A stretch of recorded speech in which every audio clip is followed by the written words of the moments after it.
his strengths as well as the parties in this race, which many have tagged essentially a dogged fight for the soul of Nigeria? Well, that's interesting because, yeah, I like the fact that you separate the candidate from the party because who knew who he was before he joined? In fact, before he won the primaries, nobody knew who he was. So I'd rather talk about the party first.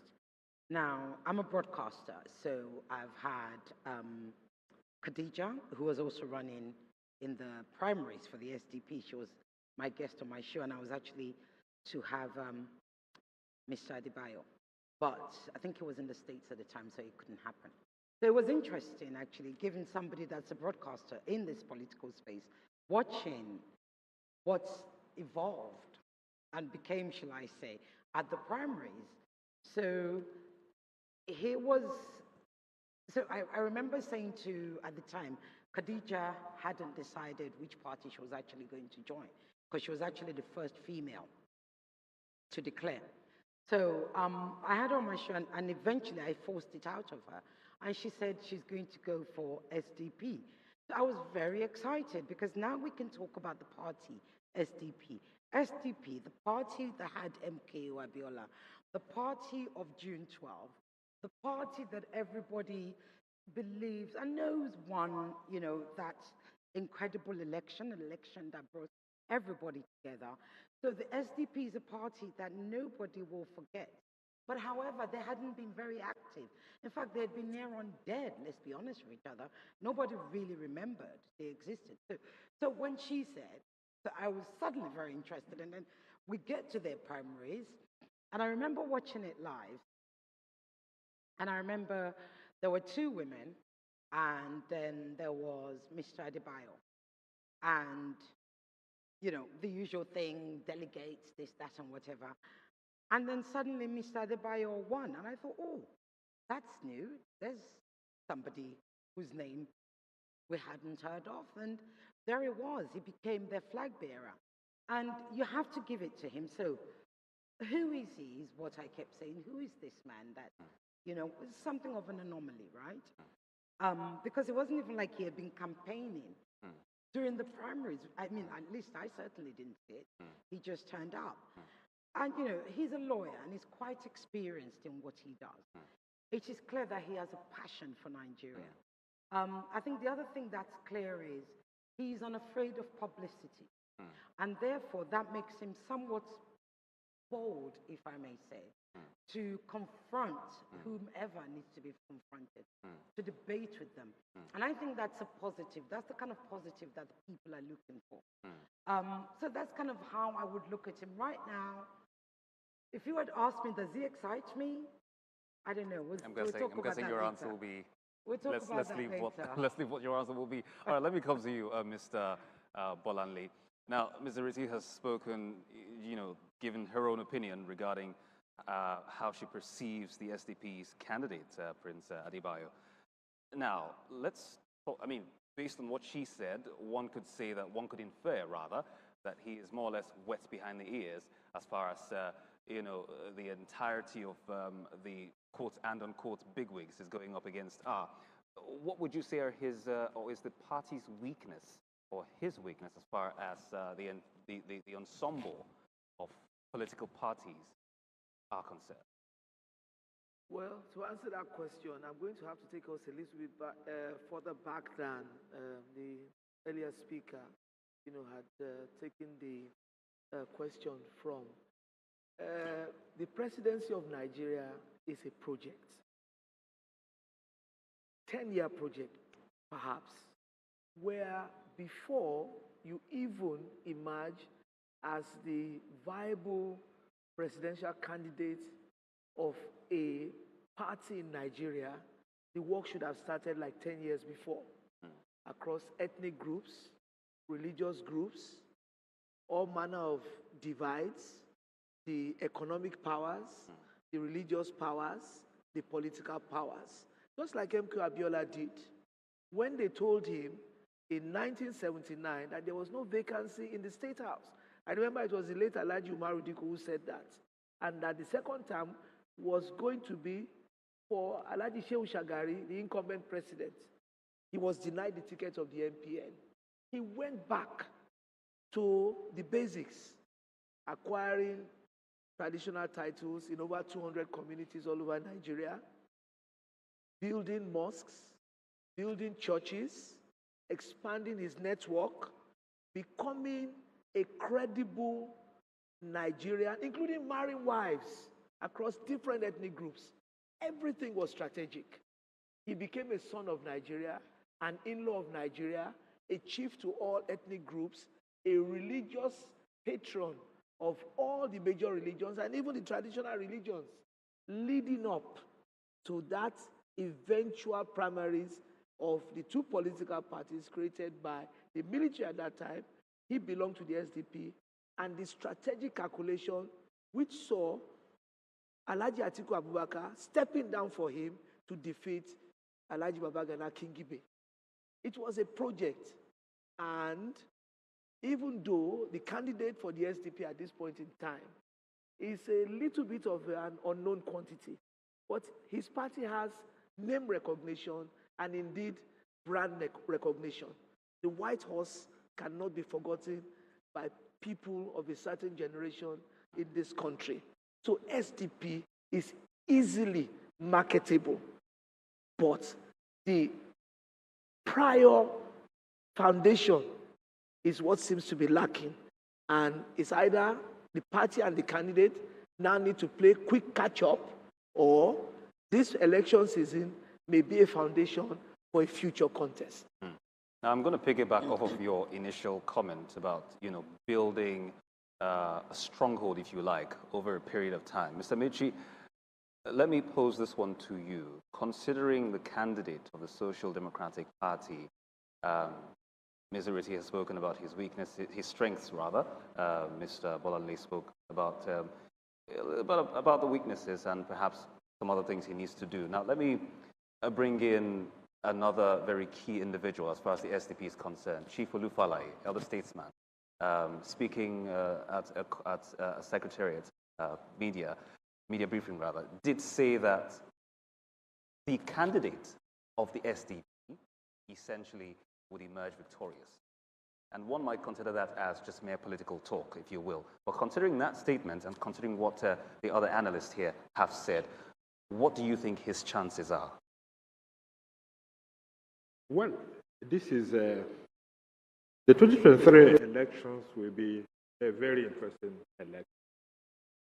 If I go back to what my two colleagues said earlier, if we look at the SDP, I think the other day one of the presidential candidates was saying that his political party is the oldest in this dispensation, which is not true.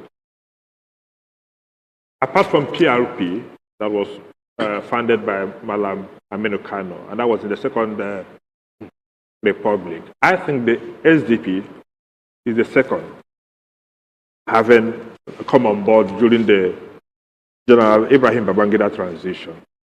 And therefore, that should ordinarily have counted for it in terms of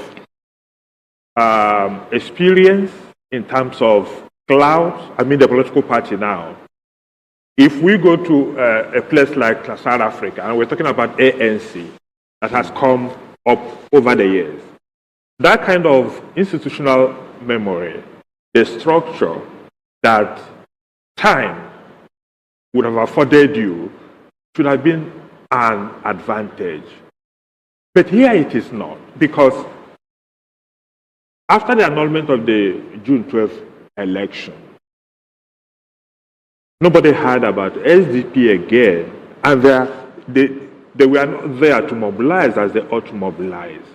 So it becomes increasingly difficult for them to do that within a space of 1 year that it takes for this election to be organized, and of course, from the time he emerged as in the primaries and going to the election next year. What are his chances? There are 18 candidates. If we take Nigeria serious, and going by what has happened in the last 7 years, I would think that if Nigerians also take themselves serious, they should begin to look at individuals rather than political parties. They should begin to ask themselves the question, how do we climb out of this hole that we are in now? But I mean, it's been said in the public domain that it's quite the hard task to separate one from the other. You know, it's like a conjoined twins. You have the party, you have the candidate. Yes, of course, it's what you have just said is quite salient. However, in the grand scheme of things, do you think it's okay to look at both entities from, you know, two different lenses? Talking about the candidate and the party. There's no way you're going to divorce the candidate from the party. At the end of the day, it is the party, essentially, that runs election. It is the party that is on the ballot. So, at the end of the day, the man who is going to run on the platform of a political party cannot be separated from the party.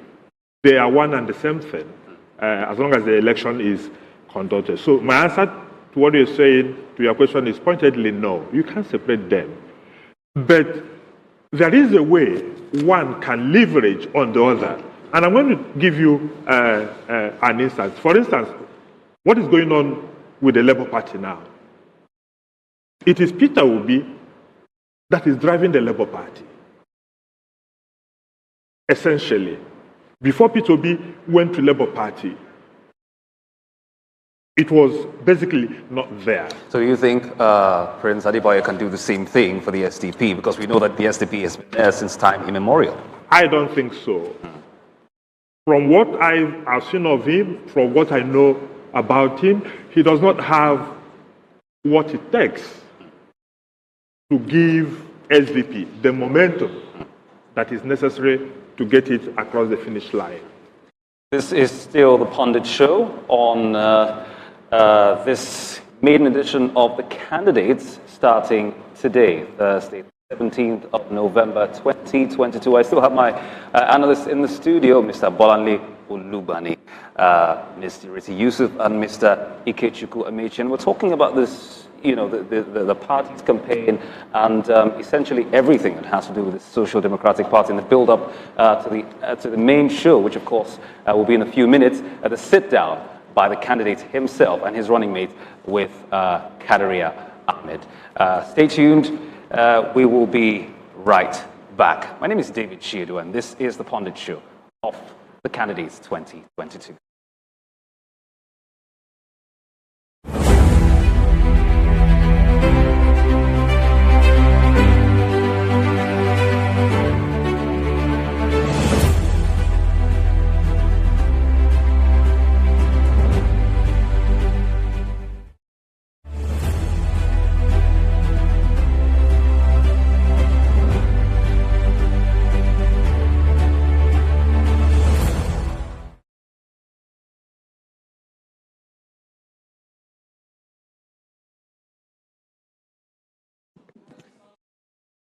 Remove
University of Ibadan, alma mater to great thespians, novelists, and politicians of the great nation of Nigeria. The University of Ibadan is located in Oyo State, southwest Nigeria. It was founded in 1948 and was one of many colleges within the University of London. Becoming an independent university in 1962, the University of Ibadan is the oldest degree-awarding institution in Nigeria. The University of Ibadan has contributed to the political, industrial, economic, and cultural development of Nigeria. Among this notable group are Nobel Prize winner Wole Soyinka, Chinua Achebe, a novelist and author of Things Fall Apart, Abdul Ghani Abdul Razak, a lawyer and former president of the Nigerian Stock Exchange, and so many more.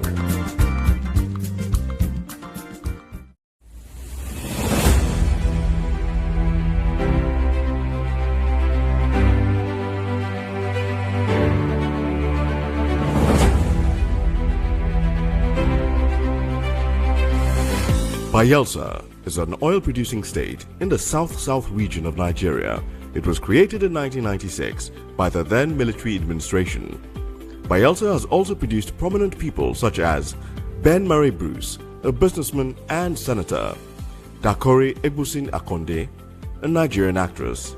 She is an ambassador for Amnesty International, Timi Dakolo, musician and businessman, and so many more. Recently, Bayelsa has been seriously affected by the flooding situation that has plagued Nigeria. This has seen many lose their lives, properties, and businesses.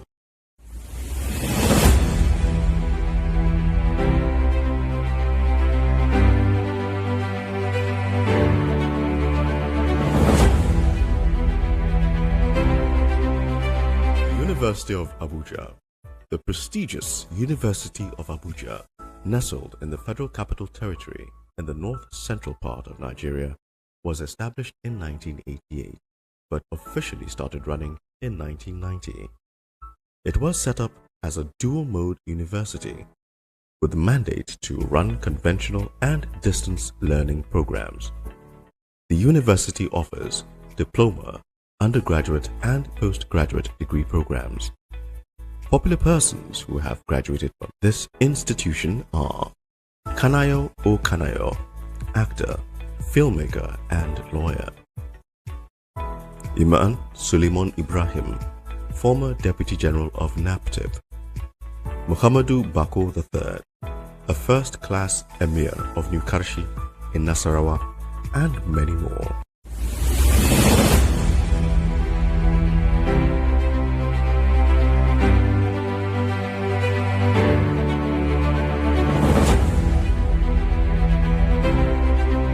The University of Port Harcourt.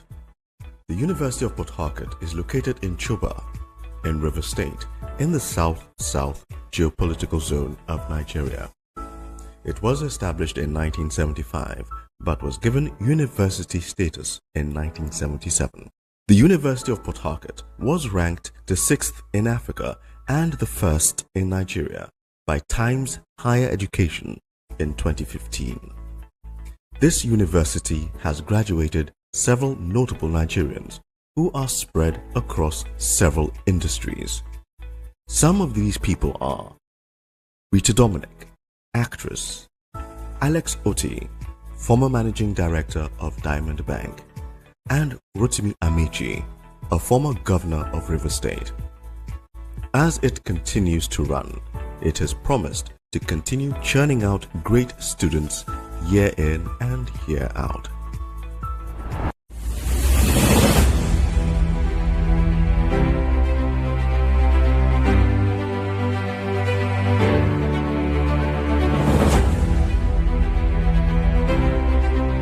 Coal City University, Enugu.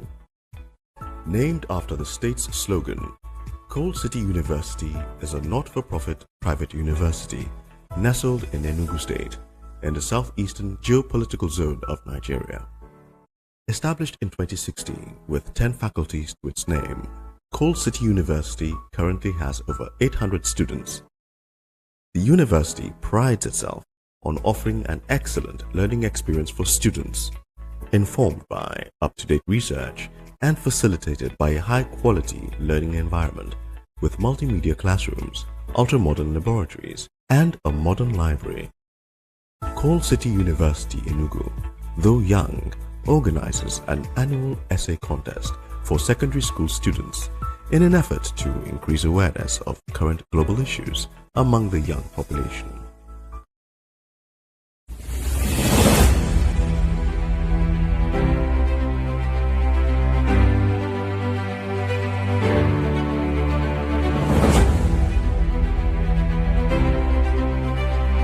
The University of Maiduguri, popularly known as UNIMAID, a university located in Maiduguri, the capital of Borno State, nestled in the northeastern part of Nigeria, created in 1975 by the federal government of Nigeria. UNIMAID enrolls about 25,000 students across all programs. This prestigious university has seen notable persons such as Bala Mohammed, a renowned minister and senator, Yemisi Akinbobola, a renowned journalist, Ahmed Lawan, the president of the Nigerian Senate, and so many other notable names.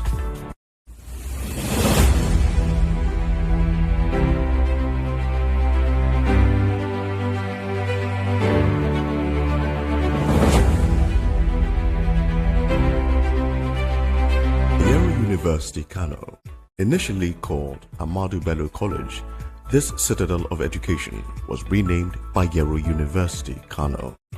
It was established in 1960 by the Northern Nigeria Ministry of Education. It is located in Kano State in northwestern Nigeria. Known for their great research work, Bayero University Kano research centers include the Center for Advanced Medical Research, the Center for Infectious Diseases, the African Center for Excellence in Population Health and Policy, the Center for Gender Studies, the Center for Dryland Agriculture, the Center for Biotechnology Research, the Center for Renewable Energy, and so much more. Notable alumni of the university include Ahmed Adamu, petroleum economist and lecturer, Moses Ochonu, historian and author, Ahmad Sani Yerima of Zamfara State, and so many more.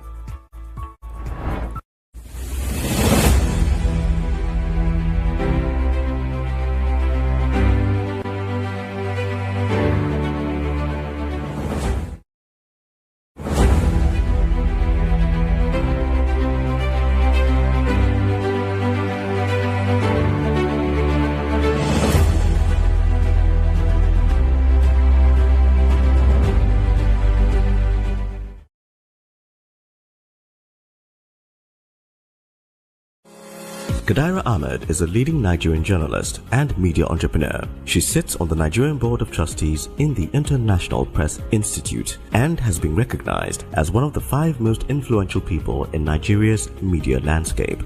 Kadaira is a recipient of grants in support of her work in accountability journalism from leading donor agencies including the Ford Foundation, OSIWA, PLAC, and the MacArthur Foundation.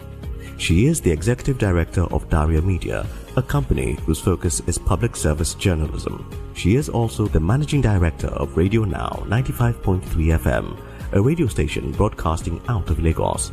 Radio Now exists to provide factual, unbiased, and Nigeria-focused media products that empower citizens to hold power accountable, build social consciousness, and promote nation building. Kadaira's passion for public service journalism is driven by a creed to confront inequality, injustice, and the pitfalls of identity politics. As a result, she has created, produced, and anchored programs through which she has set the agenda for national conversations on significant issues and, at times, influenced policy. She has written extensively and has been published in national and international newspapers, including the Daily Trust, The Guardian, Premium Times, and the Financial Times of London. She is a member of the Nigerian Guild of Editors and the Nigerian Institute of Directors. She started her career at the BBC in London. Kadaira has a master's in television from Goldsmiths, University of London, and a bachelor's degree from Bayero University, Kano.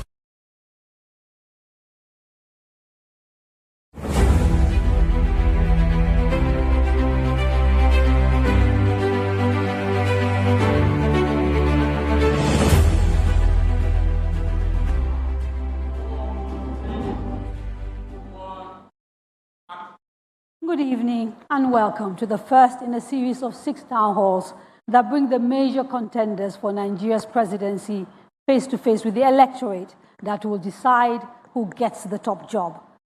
We begin, though, with a message from the MacArthur Foundation, who provided support for this program. Here is Dr. Kole Shetima, the Africa Director of the Foundation. Good evening, viewers, listeners.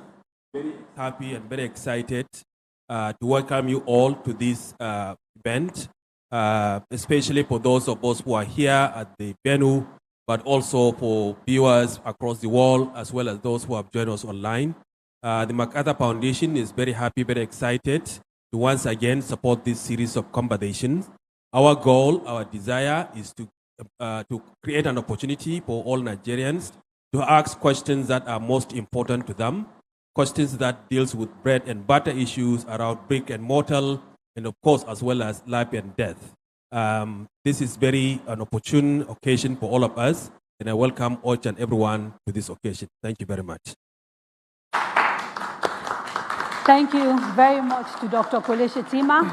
And now, let's meet the people who've brought us here today, the candidates who will be contesting for the job of president and vice president under the banner of the Social Democratic Party, the SDP.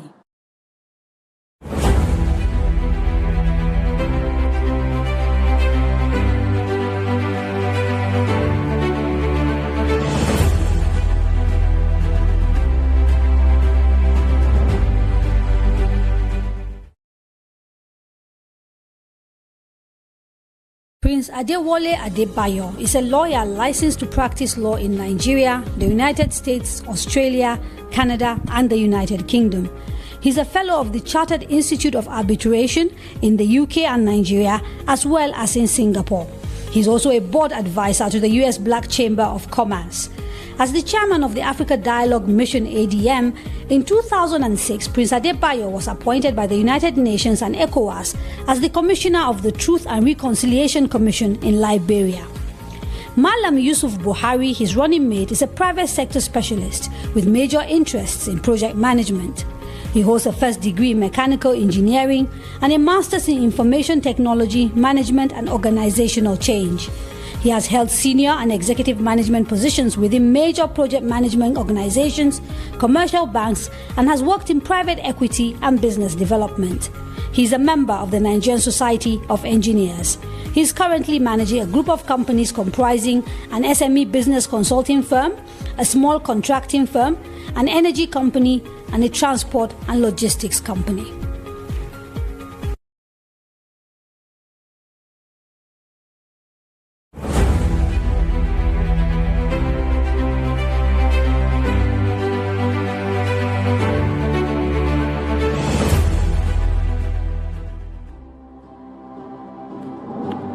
Thank you very much, Prince Adebayo and Mallam Yusuf, for joining us on the candidates and for saying yes to this important conversation.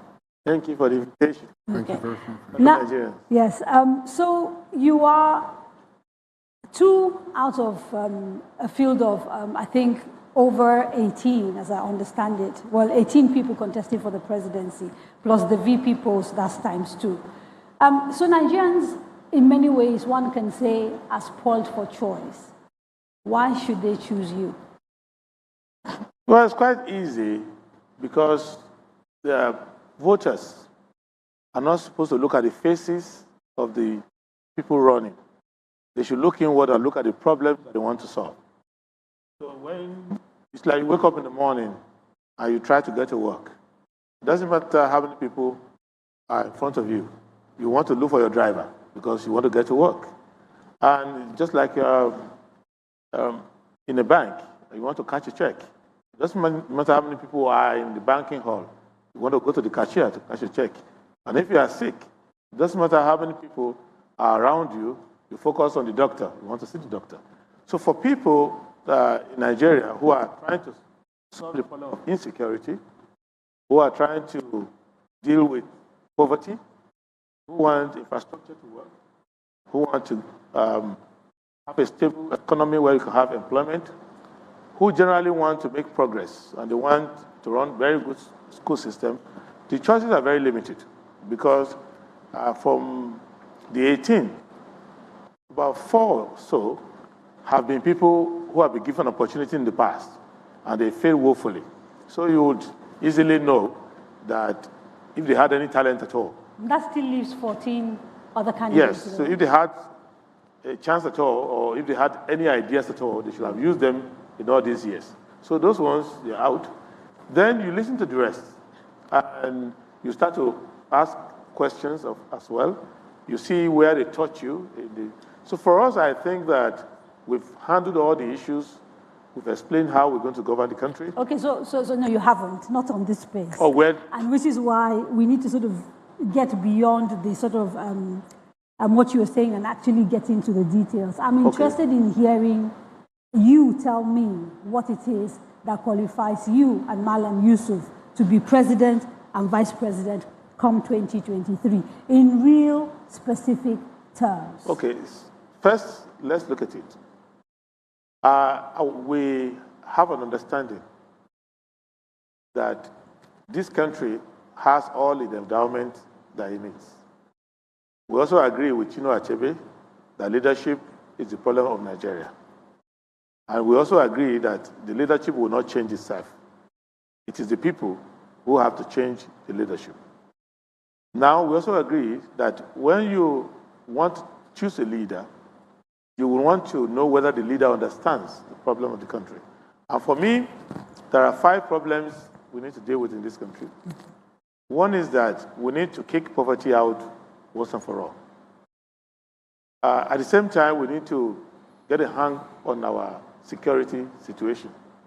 We need to restore communities. We need to make sure that the law enforcement works for everyone. We need to see that public safety is important. Nobody fears the night, and nobody worries about the day.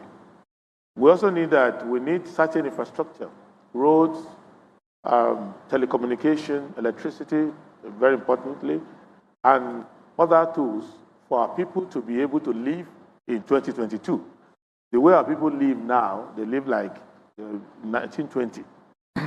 We also need to make investment in complying with Chapter 2 of our Constitution. Because the Chapter 2 of the Constitution is a social democratic manifesto, which we all agreed upon in 1977 at the Constitutional Assembly. And the idea was that it doesn't matter who you vote into power. If Chapter 2 of the Constitution is complied with, everyone would agree that we need to give food stability to our people. We need to give decent housing to our people. Shelter. We need to give them water. We need to educate the young to the point where they can make a decision about their career. We need to guarantee health care to our people. And we need to balance the country in such a way that everyone has a sense of belonging in the country. So these are the things which only we are campaigning on. So you have no other alternative. No, I think when you talk to even the average Nigerian on the streets, they can tell you that these are the problems. Yes. The taste of the pudding is in the eating, like English people like to say. So it's really the how that we're now trying to understand. Maybe I can bring in Mallam Yusuf here, because I took a little bit of time and went through your manifesto, the party manifesto. And one of the first things that struck me was that you guys are talking about some sort of devolution of power and also some sort of unification of the country. So what I want to know is the how and why those two things were sort of so central to your manifesto when you put it together. Okay, first, the how. Yes. The how is this. You need to do certain things through the public sector. Okay. And to do that, you need to have accountability. That is to say, right now, we in the Social Democratic Party, between two of us, we know more about the public finance than even the government in place now. Like what do you know that the government might not know? there are four things. We were the one who blew the whistle that the narrative, which even the media was buying into, and the other campaigns were buying into, that the country is broke, and that we had to borrow money to even finance our current budget. We were the one who said, no, that's not true. The country is not broke. 80% of the crude oil is being stolen. Okay, so let me stop you there. Yeah. Because that claim, you've made it again and again. Yes. And it doesn't seem to be based on anything tangible. We've sort of gone out and looked at the numbers. If you look at sort of what government is reporting, government is reporting a little bit over 100-something thousand barrels stolen a day. We're supposed to be, doing about 2 million a day. We're doing about 1.5. So your numbers are not tallying up. Even independents that have looked at this have said that they haven't seen the basis for your claim that 80% of the oil is being stolen. So if that's the basis for saying Nigeria is rich, it's a problematic basis. Okay, now let's take it away. When you are getting three things, I'll tell you. One, they didn't acknowledge at all when I started that anything was being stolen.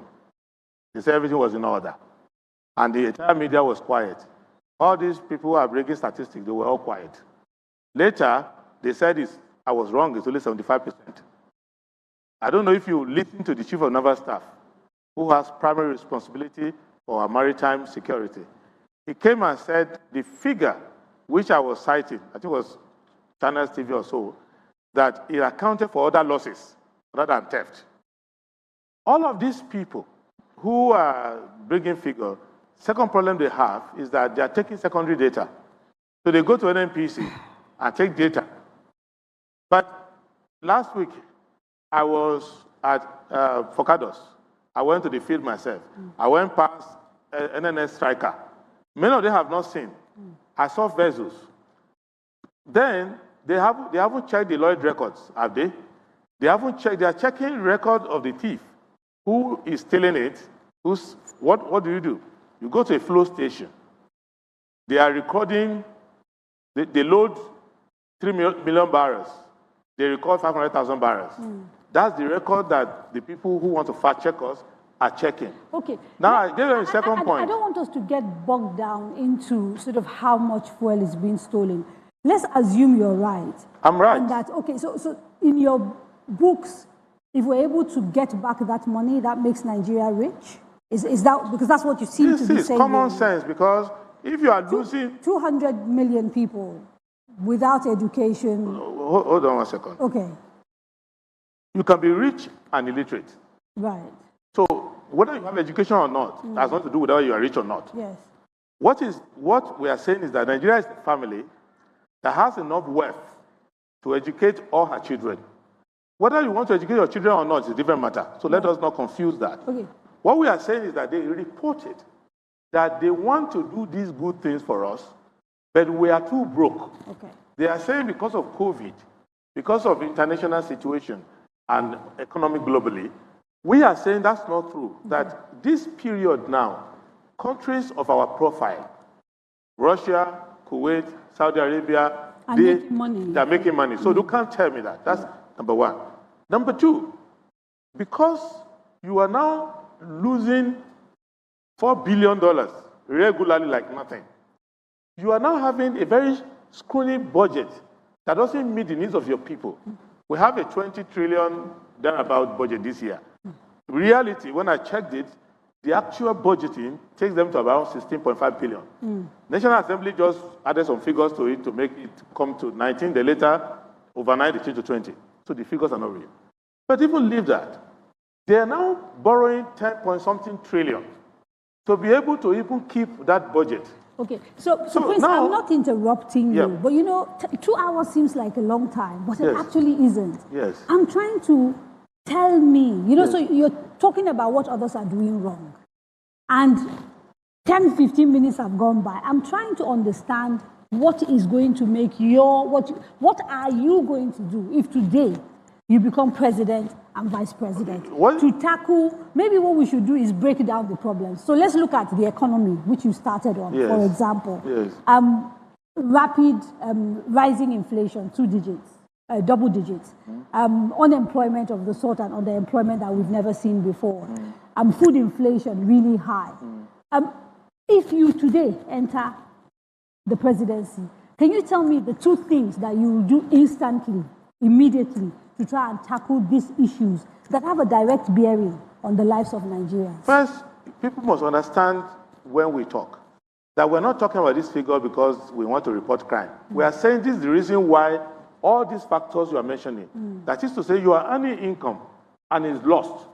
As a result of that, you've brought poverty upon yourself. Because you also have that, you will be able to build your foreign reserve. Because you can't build your foreign reserve, your currency will suffer. Because you can't make investment in your economy will shrink further. So you will go into the, maybe... So your first step is to do what? Account for the income that the country has. Okay, so plug the leakages. Yes, so when you account for the income, this is this.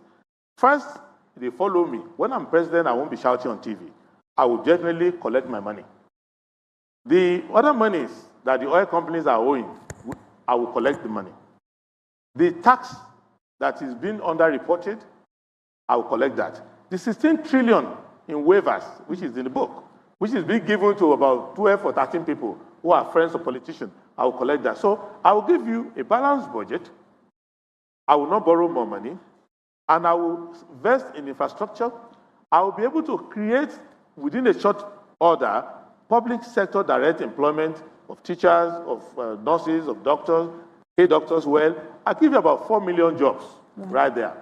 Because I'm receiving this money, it's not being secreted away in Switzerland and being stolen, I'll be able to give a stable foreign exchange that can take the naira to have parity, to have stability, not parity. Okay. When I have that, I can now attract investment to create 30 million jobs in 5 sectors. And when we come back from our break, I'm going to take you up on that issue of the ability to create 30 million jobs. But we haven't heard at all from Mallam Yusuf Buhari, your running mate. So I want him to come in. And with him in particular, I'm interested in asking him his thoughts around devolution of power, because it's something that I also read in your... So what does that mean to you, particularly as someone who comes from the North, where the perception tends to be that the North is generally against restructuring? Thank you very much. The reality is that in the North, the way the power is structured right now has given so much to the state governments. The state governments have become police over the local governments. So I think the devolution of power in this, what I understand, is that more power to the local governments and to the smaller units of government. And that is really what we need. What about the center as currently constituted? Are you satisfied with the way, the federating units work now? Or when you guys say you're going to, when people talk about devolution, they're talking sometimes state policing, they're talking about how to share resources, derivation for people who have mineral resources and other sorts of resources. Sometimes they're talking about the independence of the judiciary. What is it for the SDP? The thing is that, honestly, it is better that some businesses, some activities that are best suited for the state remain with the state. There are some things that are in the exclusive list, which definitely we have to move to the states. As for the judiciary, the CBN, all of them, the way they function right now, there isn't really that much independence. There's a lot of interference. So what we are working towards is to see complete independence in their functionalities. Okay. And we're going to take a break. But before we do, it's important that I say that in addition to people here in the studio who are going to be joining us and asking questions of our candidates, we also have 6 sites in 6 Nigerian universities across our 6 geopolitical zones. We will be joining them because, they also want to ask questions. We'll also be taking questions on our social media platform. And some people have actually sent us written questions via emails. All of that we will get to after this short break. Don't go away.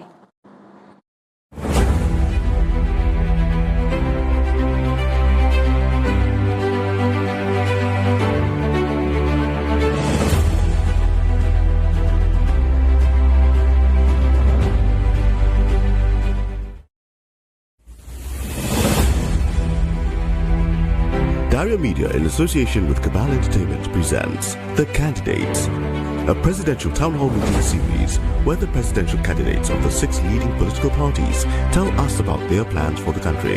Join Kadaria Ahmed as she leads us into the world of these candidates from the 17th to the 23rd of November 2022. This very important program will be streamed on FRCN, Radio Now, DSTV, NTA, Facebook, YouTube, and more. This is a town hall meeting you shouldn't miss. Tune in. Let's hear from the candidates.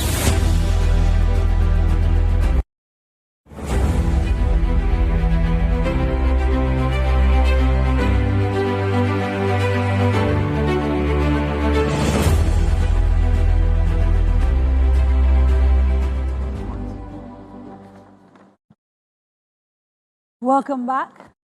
You are watching The Candidates. My name is Kadria Ahmed, and I'm in conversation with the candidates of the Social Democratic Party, Prince Adebayo and Mallam Yusuf Buhari.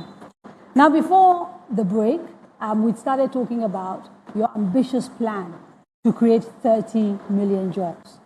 I looked at that number, and I was very excited. The problem was I didn't find any documentation, and I've sort of been looking at papers, where you kind of explain in very clear terms which sectors you're going to use to create the jobs. So if, for example, you're going to create jobs in tech, how many you're intending to create in tech, how will tech create those jobs, is it in agriculture, do you understand what I'm saying? And so this is the opportunity to actually tell us in practical terms what exactly, where exactly these jobs are going to come from. And then after you answer that, I will open the conversation up to people across the country, those here in the studio with us, but also those at home, so they can ask questions. Okay, it's very clear. I've explained many times that I can explain it again. And I've demonstrated it. I'm an investment lawyer.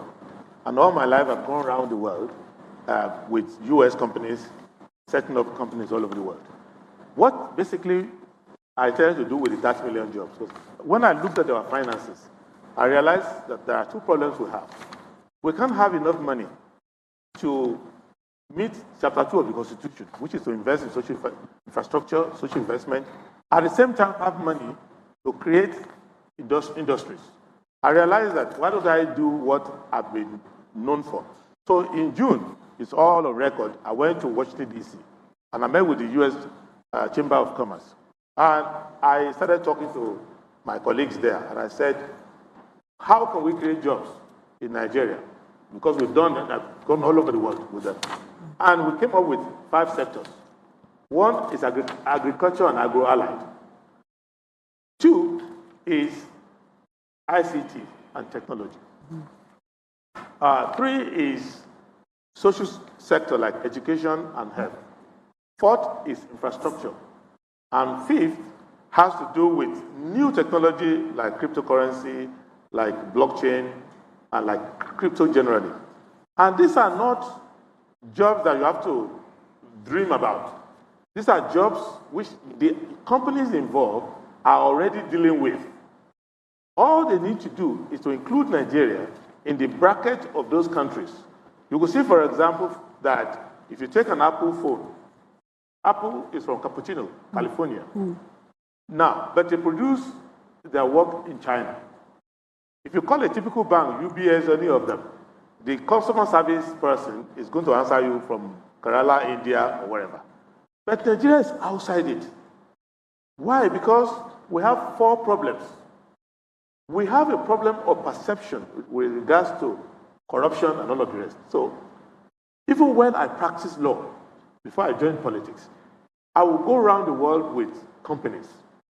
When I try to attract them to Nigeria, I can't even get them to get visas without somebody asking for something that annoys you.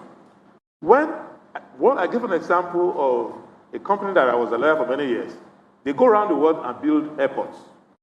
And they located somewhere in the south of Nigeria as a hub for haulage and other things. We presented to the governor of the state, just give us the land, we signed the agreement, we build the airport. He didn't take it.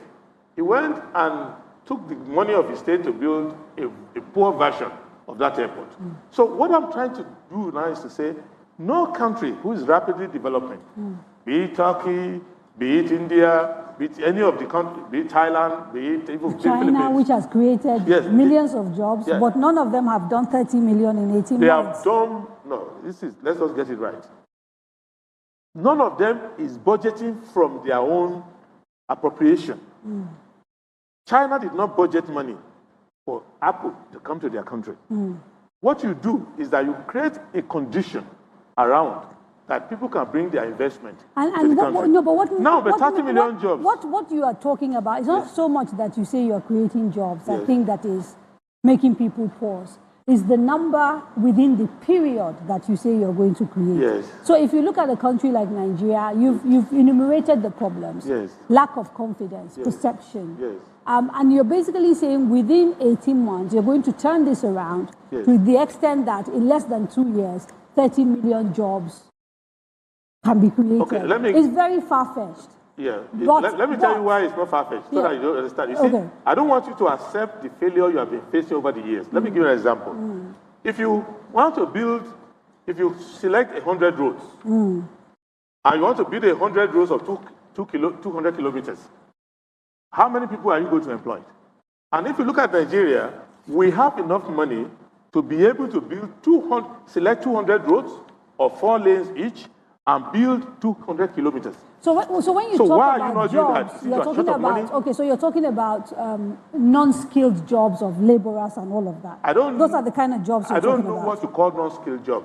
A person who makes this chair is skilled enough. Of course, it's part of the arrogance of the elite to say that a journalist is a skilled job.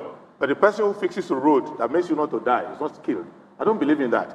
If you take somebody, for example, I took about 2,000 I have to go to Ibadan, and we'll come back and discuss this, because the government that you've criticized, for example, has done something similar using the 774 local governments in this country. And I remember the criticism of that job scheme that was driven by, I think it was the minister, Festus Keyamo. But we'll come back to that. Let's join Ibadan on the line, and I think we have Mr. Niron Adesonya in Ibadan. Can you hear us, Niron? Is Ibadan online? Yes, we're online. Okay. So please go, Ibadan. Of course, okay, we've been listening to the conversation so far. Okay, we can't hear Ibadan, so it will be very difficult for the candidates to respond. Okay. If Ibadan is not ready, I can take a few of the email questions we have here. I did promise I will not dominate this conversation, and I will try as much as possible to get Nigerians to sort of ask as many questions as they are asking. So we have a few questions that came via email, and I'll take a few of them and ask you. I thought I would have the names of the people, because I don't want to ask questions without... here we go. Forgive me. Okay. Right. Professor Oyewale Tomori, who is a well-known virologist, sent in a question. He said, given the poor state of our health system, the ongoing COVID-19 outbreak, and the perennial outbreaks of such endemic diseases like yellow fever, monkeypox, cholera, etc., what concrete and specific plans does your party have to combat and control these outbreaks? What plans do you have to prevent future outbreaks of unknown diseases? And if you become president, what will you do not to become the poster image of medical tourism, as is currently the case in the country? Well, thank you, Prof. Professor Tomori. Yeah, you see, first thing, Oliko Ransom Kuti laid a foundation on issue of primary health care. He was very good at it. Second, we also have a national program on immunization. So what you do, when I was young, I remember they chased me all over the school to try to give me inoculation against diphtheria, against measles, and all the rest. That's why I am not crippled now. So what we need to do is to ensure that we follow that chapter 2 of the Constitution, which says that you must vote enough money for taking care of your people. I know there are some international interventions coming in, but for us, we will ensure that at every local level, at every ward level, there's a primary health care center. That is where there is one project which was approved around the year 2000 or 2001, which was to put a medical center in every local government. That project has stalled, as a private person, I assisted them to try to get that project to go and give them the consultation. So what I believe is that first, you must give your people good nutrition, and that's what we're going to do. A hungry person who is given a vaccine is meaningless. So we give them good nutrition. Secondly, we give them the calendar. We follow the calendar to immunize every child. And in some area where there's cultural concern about this, we talk to traditional rulers to see that they guide the people. Now, the issue of medical tourism doesn't apply to me. Right now, a medical doctor is in National Hospital in Abuja. I don't see any reason why I will go overseas for that. When I live overseas, I receive medical care overseas. But thank God. So what is not clear is how you are first of all going to do anything different, because nothing you're saying here is not part of. There's already planning for all of that within the current healthcare policy, including the new Healthcare Act that has been signed, which has made insurance compulsory for every single Nigerian. Before you get to that, let me go to the studio audience. No, they're not false. They're not false. You don't be confused regarding what is written in the book. No, there's a confusion between what is written in the book and outcome. But that's what I'm telling you. So, you are also telling me exactly what is in the book. You're not telling me how your outcome will be different. No, I'm telling you the outcome will be different by keeping the calendar. What it means is this. In each of those units, you must have primary health care consultant there, you must have a dietitian there, you must have a maternity person there, you must pay them well. That is why I'm trying to capture your money and invest that money. What is happening now, let me tell you something. The reason why the MPI is even working at all is that they are relying on donor money. The counterpart funding is not being paid. And if you go to many hospitals, they don't work. So what we need to do, our one is different. It's only what is written in the book. What was written in Balewa time was enough. So nothing new needed to be written, but the actual following up. Go to anybody in their community and ask them, where is the extension health worker? You don't see it. In our own time, we put them there. That's the how. Okay. Let's go to the audience, because again, I don't want this to be an interview. I actually genuinely want people to ask questions. If you have a question, please tell us your name and then ask your question, and we'll come back to the candidates. Hi, Hello. Hello. We can hear you. You can hear me? Yes. Okay, hi, my name is Precious Obala. So my question goes to you, sir. You mentioned the sections which you feel that can help create employment, the 30 million jobs. So I wanted to say something. The film industry is creating millions of jobs and contributing to various economies globally. So in your 5 sectors, you did not mention the creative sector. What happened to the creative sector? Because when you check other countries, even our neighboring countries here like Kenya, South Africa, the film industry alone can create the 30 million jobs. I'm sure of it. So what about the creative sector? Did you forget it, or is it something you don't have in mind at all? Okay. And before we come back to him, I think we should take 2 more, if there's any other person. Yes, there's a gentleman in front here. So we need, don't stay only upstairs with the mics, please bring one down here. The gentleman in red.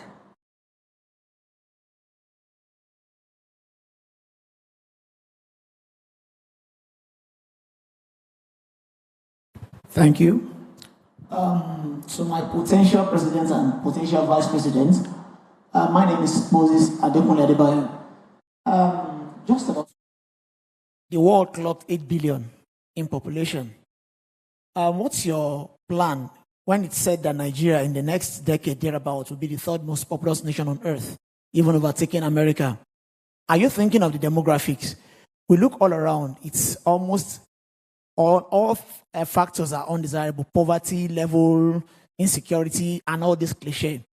What is Prince Adebayo going to do if he becomes a president in the first 100 days?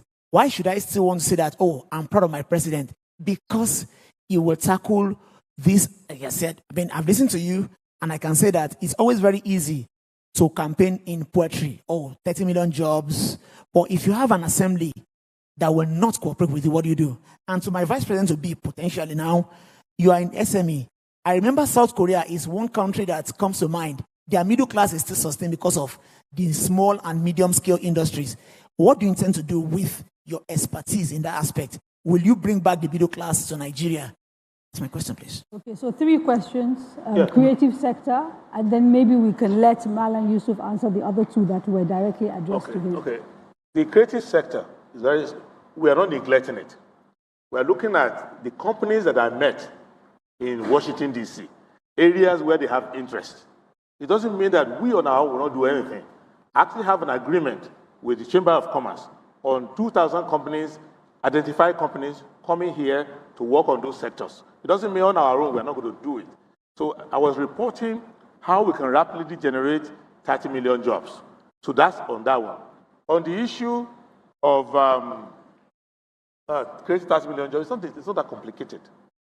The issue is that activity-based costing, activity bring employment. If you don't do activities, you don't invest in works, you are not going to get the employment. Now, regarding demographics, there is a difference between 350 million people who are illiterate, who are uneducated, and 350 million people, out of which you have all kinds of professionals in the world. So the quality of our population is what I'm interested in, is not the number.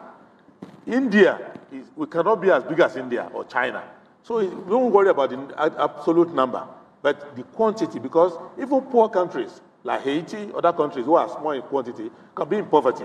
So don't let us worry about the number, but the quality of the population. Okay, before we go to Mallam Yusuf, let's take a question from University of Ibadan, who are back on the line. We can hear you. Please go ahead.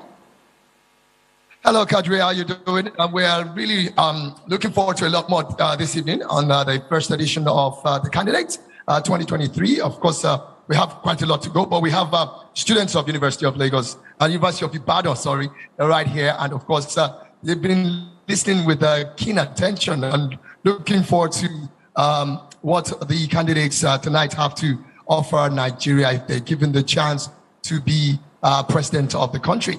And I'm going to call on one of the students. He's from the Petroleum Engineering Department, and that's talking about Okore Ogbonaya, who would ask his question of the candidates today. Okay, my name is Okore Ogbonaya. So my question boils down to the challenges facing our education sector.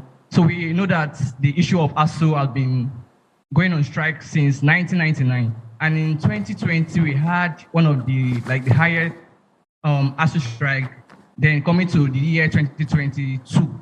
So I want to ask, how do you intend to address the issue of education if you become a president? How do you intend to address this issue? And also, what economic plans do you have for Nigerians? Thank you. Thank you. Thank you. So, Yusuf, let's go to you. There were questions raised by Moses directly at you, and then we can look at the issue of education. So on the issue of SMEs, right? Number one, you have to realize that the environment that where SMEs operated in Nigeria is very, very aggressive. It's very unfriendly to SMEs. Dealing with the tax authorities alone is a nightmare. Number two, the SME operators themselves have a lot of knowledge gaps. For example, the SME operators, a lot of them, you find out, especially the smaller ones, you find out that they don't even understand the difference between revenues and their profits. So once they start making money, they go right into their own capital and erode it. Number three, there is also the issue of access to finance. Right now, it's not very easy for SMEs to go and borrow. In fact, it's really very expensive.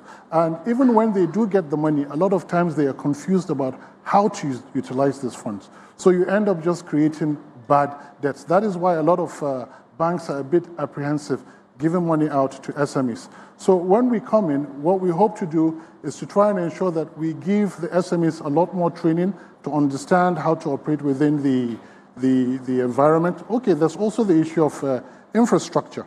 Infrastructure is also a major problem. Electricity, water, and all of that. Not to mention insecurity now, because some of them are located in remote locations, which is where their operations have to be. And what is going on right now with security is not helping them. So all of these things are things that we've identified and things that we hope to address when we get into government. Okay, and quickly I want to go to the University of Maiduguri for one more question. And then after the question, we'll go to break. And when we come back, we start with you responding to the outstanding questions and we carry the conversation on. Okay, University of Maiduguri, you're welcome to the candidates. We're listening. I'm Musa Osman from University of Maiduguri, Kadria. You're on to Maiduguri, and we are here at the campus of University of Maiduguri with very wonderful young boys and girls seated here who are eagerly awaiting to ask questions.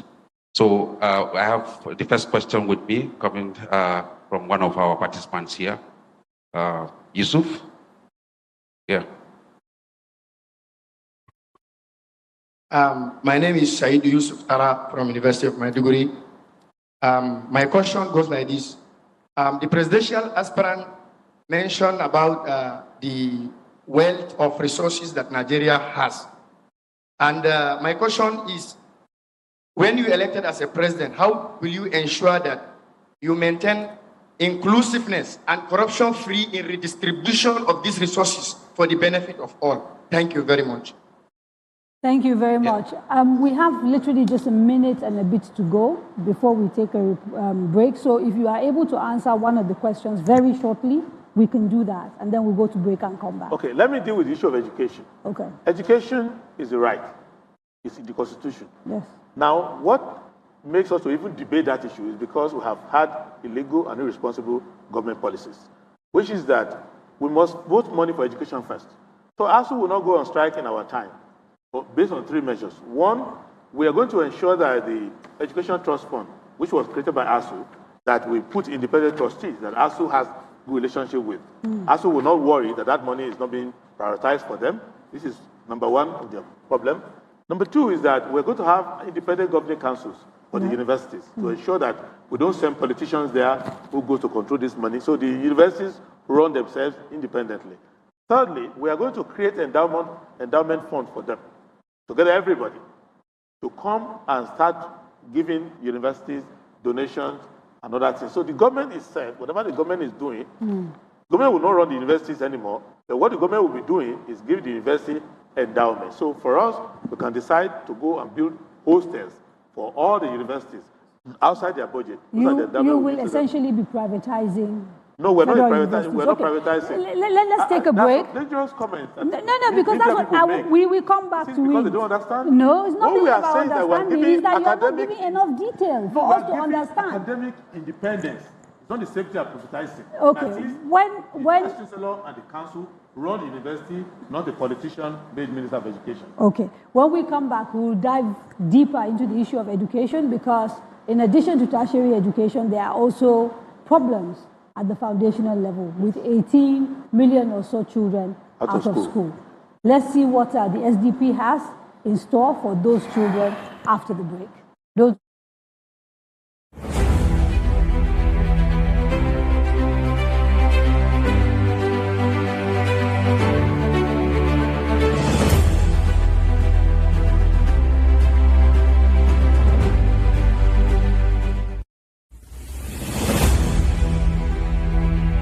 Dario Media, in association with Cabal Entertainment, presents The Candidates, a presidential town hall meeting series where the presidential candidates of the 6 leading political parties tell us about their plans for the country. Join Kadaria Ahmed as she leads us into the world of these candidates from the 17th to the 23rd of November 2022. This very important program will be streamed on FRCN, Radio Now, DSTV, NTA, Facebook, YouTube, and more. This is a town hall meeting you shouldn't miss. Tune in. Let's hear from the candidates.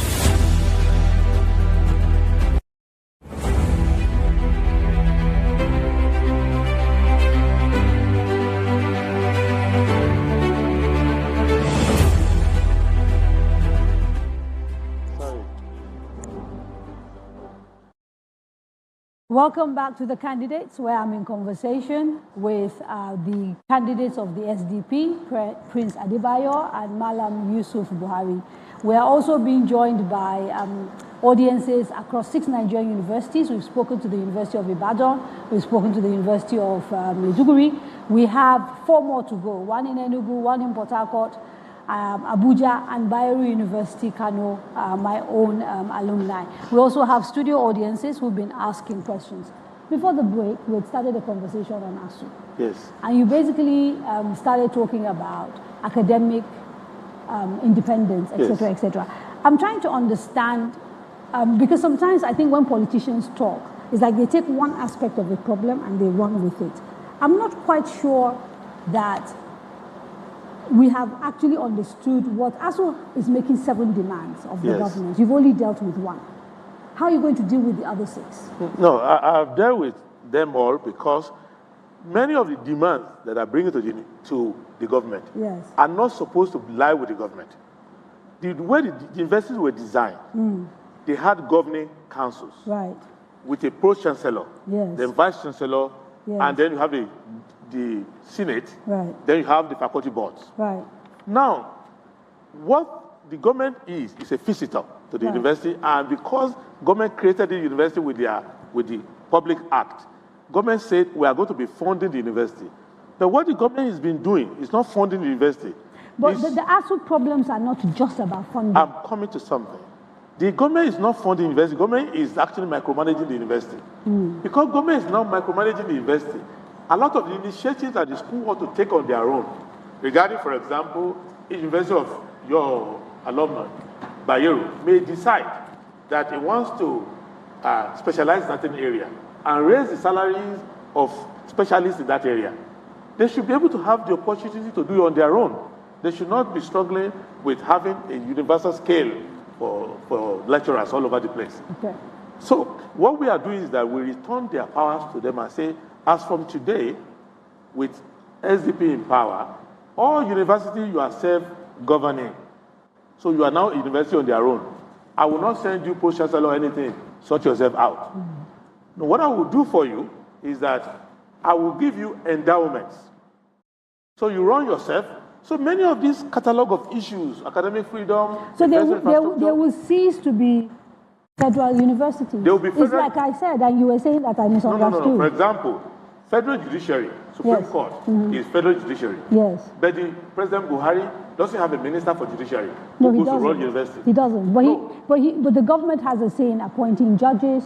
And it funds the judiciary and all of that. So you can't, there's an independence. I set up a governing council. The governing council governs. That's what I'm saying. Okay, so you will still have a hand in appointing governing council, but I will not send somebody who is shouting SDP power for me, SDP progress, a politician. No, I will look around and say, Professor Tomori, come here and be vice chancellor here, pro-chancellor here. But he knows that that day is the last day I'm talking to him.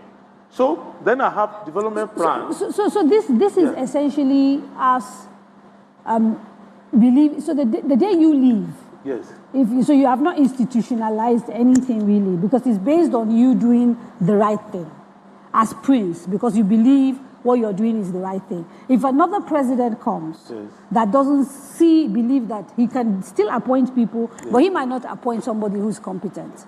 No, I'm trying to understand the institutional changes that you're trying to make that will outlive you. Okay, let me explain to you. Once you have the university laws the way they are, is written, everybody who is appointed based on the University of Lagos Establishment Act. So I'm amending those laws to ensure that they have more autonomy.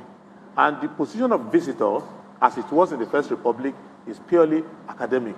Balewa was not telling Kennedy how to run UI. And hopefully we will get an opportunity to talk to you about how you intend to work with the National Assembly. Because a lot of these things that you're talking about require legislative cooperation. But I don't want to leave education because I want to quickly ask Mallam Buhari, who comes from the north, what the plan SDP has for the 18 million out-of-school children, the majority of whom are in the northern part of the country. But before I do that, Bayero University is online. Your university as well, I think. No. You went to Bayero, didn't you? University of Maiduguri. You went to Maiduguri, okay. I thought you went to UK as well.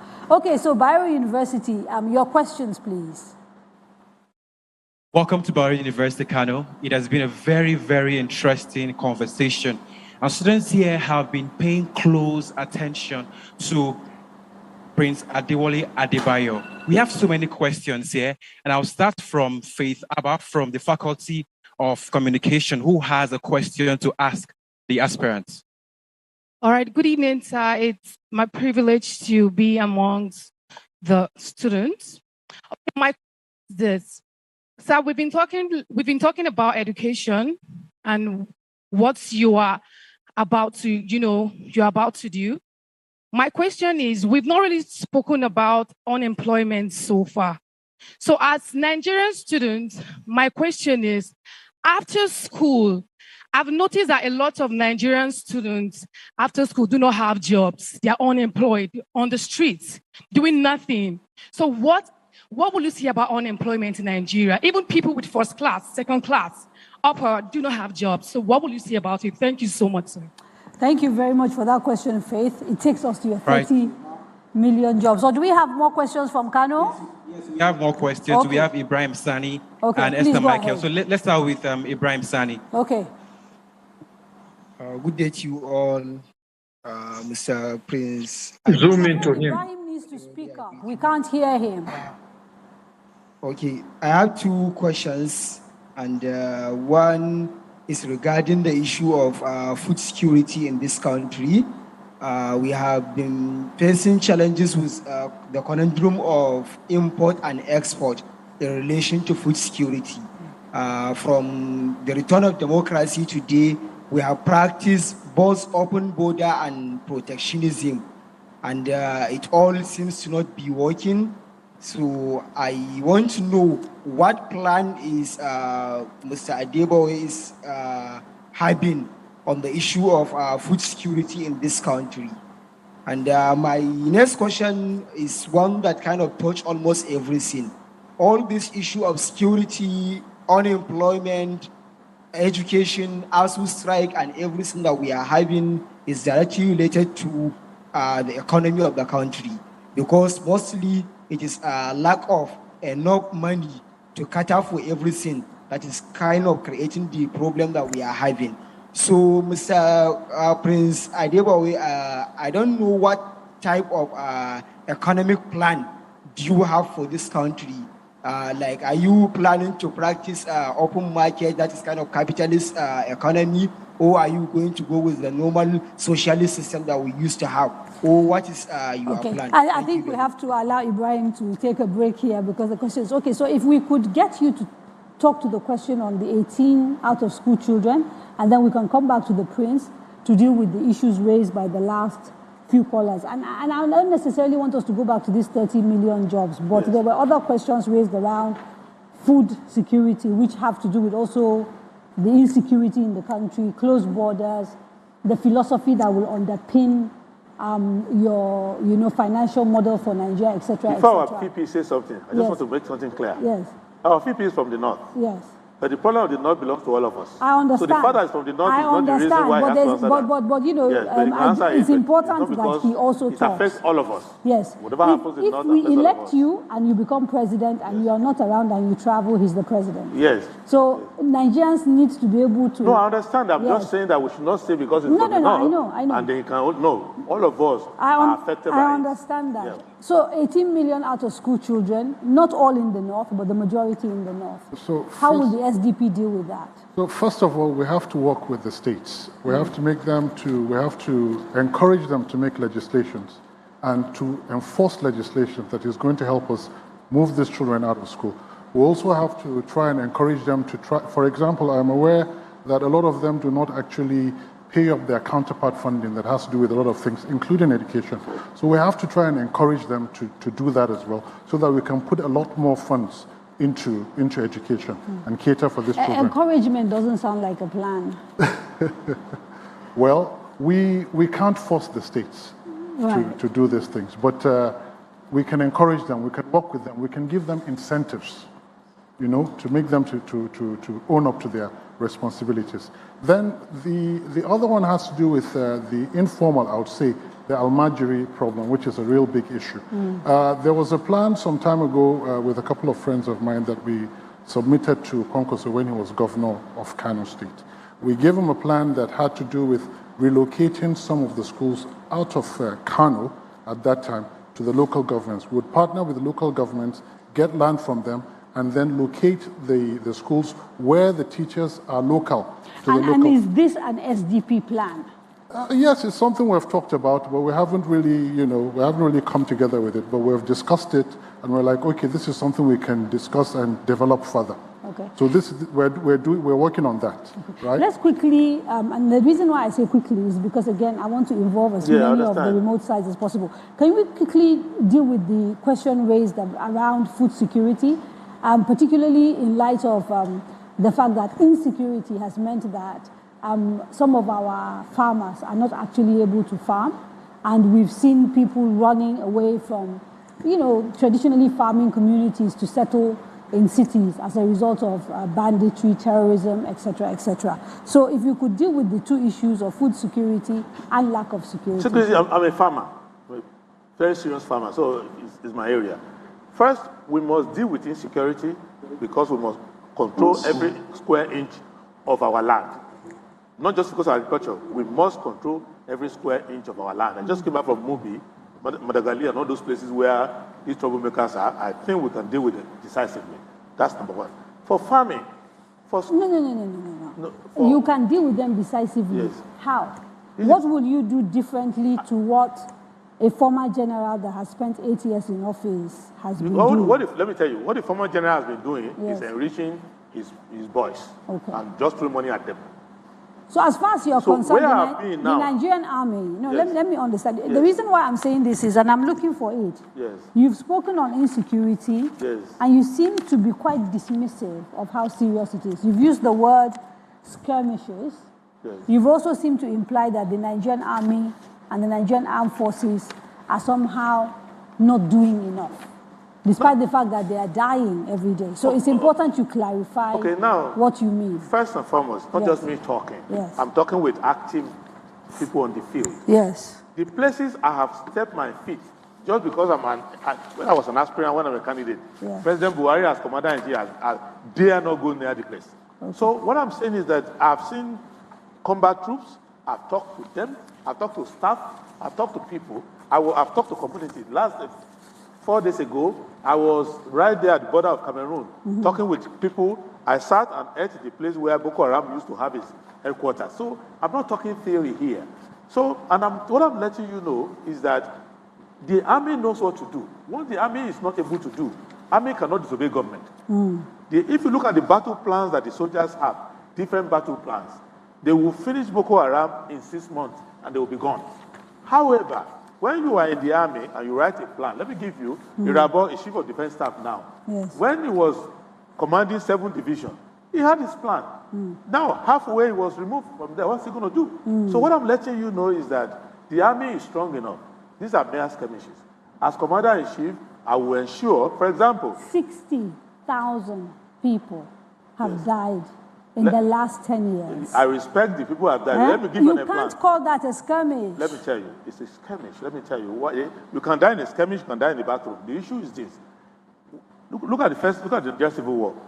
If you look at Adekule's report, Adekule, when he did the OAU plan, he said in a few weeks, I will end the war.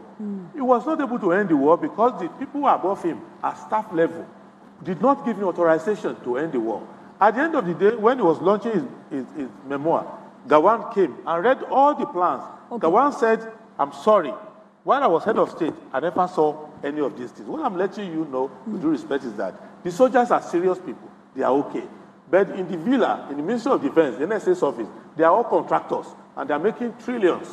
And they don't want this. So there's a war economy, you think, that means I know that they don't want this thing to end. And what I'm letting you know right now is that Boko Haram, I talked to the Air Force. And people. when you're president, I spoke with Dan Suleiman. You cannot doubt that Dan Suleiman is one heck of an Air Force pilot. He said he's wondering because I've talked to people who fought in Liberia with all the foliage.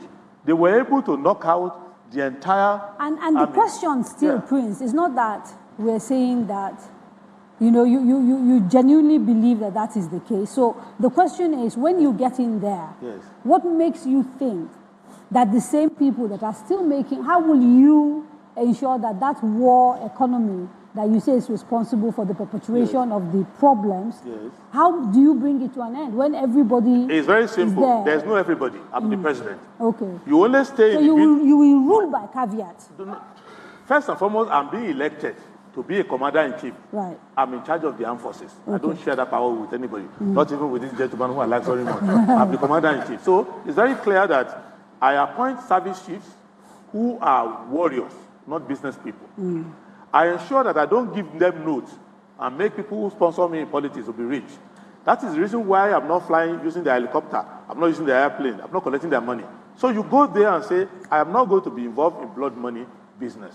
I'm going to stay there, and I'm going to ensure that we go remove all this nuisance from the people, and now we invest that money in the economy of Nigeria. That I will do.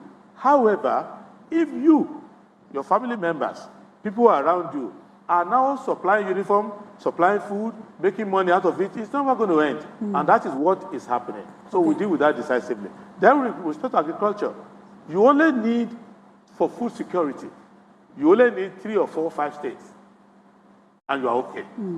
The fact that people are displaced from their farming communities, you will take years to take them back. And when we take them back, we're not taking them back to manual farming, but taking them to mechanized farming. Okay, just hold on there, and I'm going to go straight to the University of Abuja, who are on standby. University of Abuja, can you hear us? I was told University of Abuja is ready. Yes, indeed. Yes, indeed, we can hear you. Thank you very much for joining us at the University of Abuja. We have a lot of students here who are very much interested in the Social Democratic Party candidates, and they have a couple of questions. I'll start with Antonia. Antonia, you have your questions. Good evening, Abba Antonia from the Department of Public Administration. My question is directed to the presidential candidate, Prince Adewole Adebayo. I'd like to ask what his plans towards revaluing the country's naira. His plan towards revaluing the country's naira, thereby increasing the standard. The value of the naira, I think is what she's saying. Okay, the audio is not too great, so I'm going of citizens. I think what she's trying to say, Kadaria, is on the valuing of the naira. She's talking about, her question is directed to the presidential candidate on the valuing of the naira. And what is he going to do regarding the economy? Okay. Any other person, University of Abuja?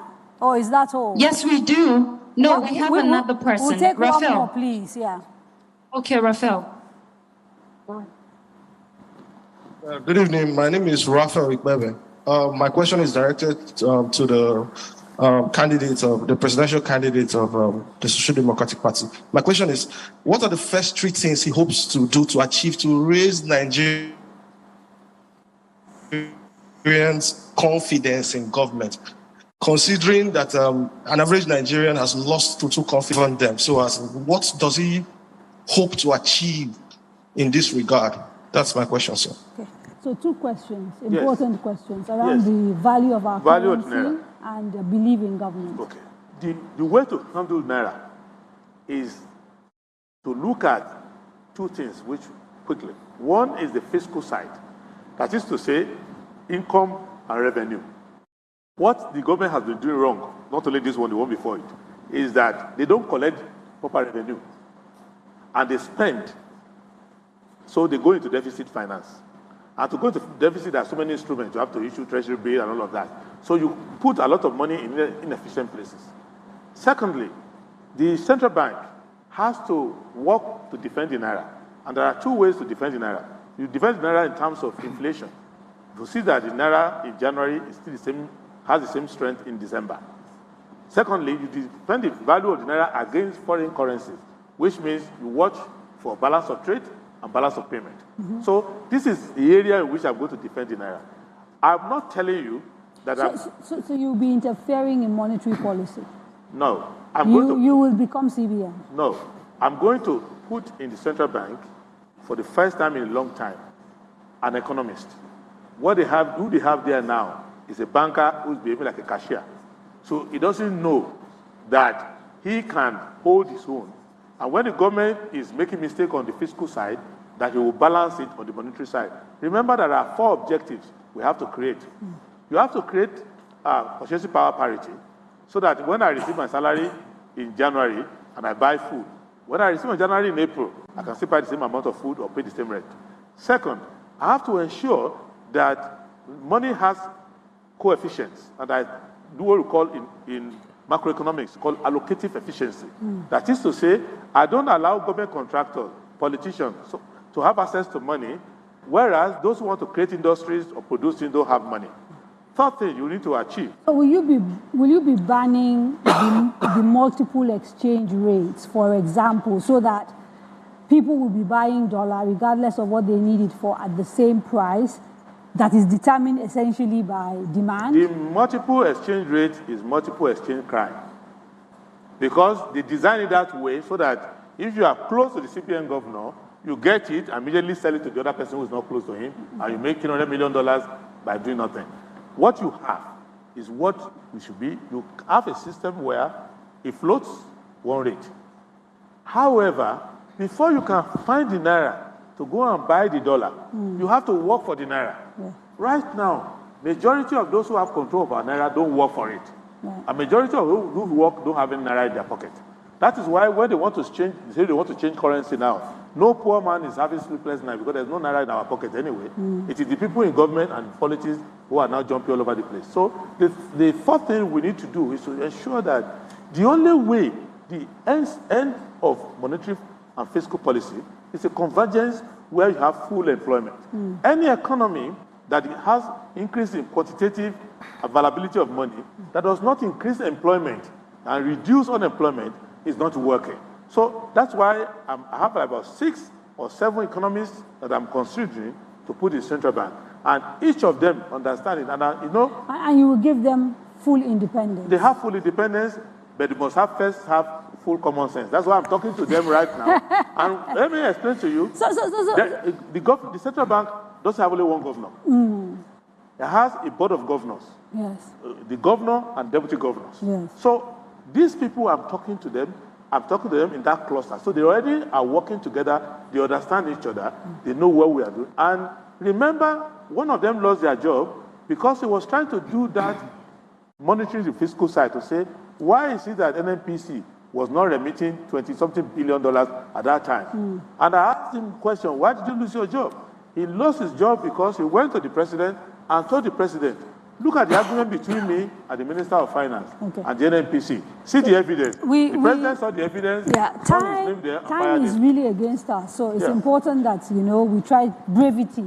Some of the issues are very I understand, but you also know that a lot of people came out so they can talk to you. So I want to open this up to the audience in here. Questions for the candidates? Please, I want to make sure on both floors. Yes, sir. Your name, please. My name is Uka Chukwudikalu. We can't hear you. My name is Uka Chukwudikalu. So I have a question.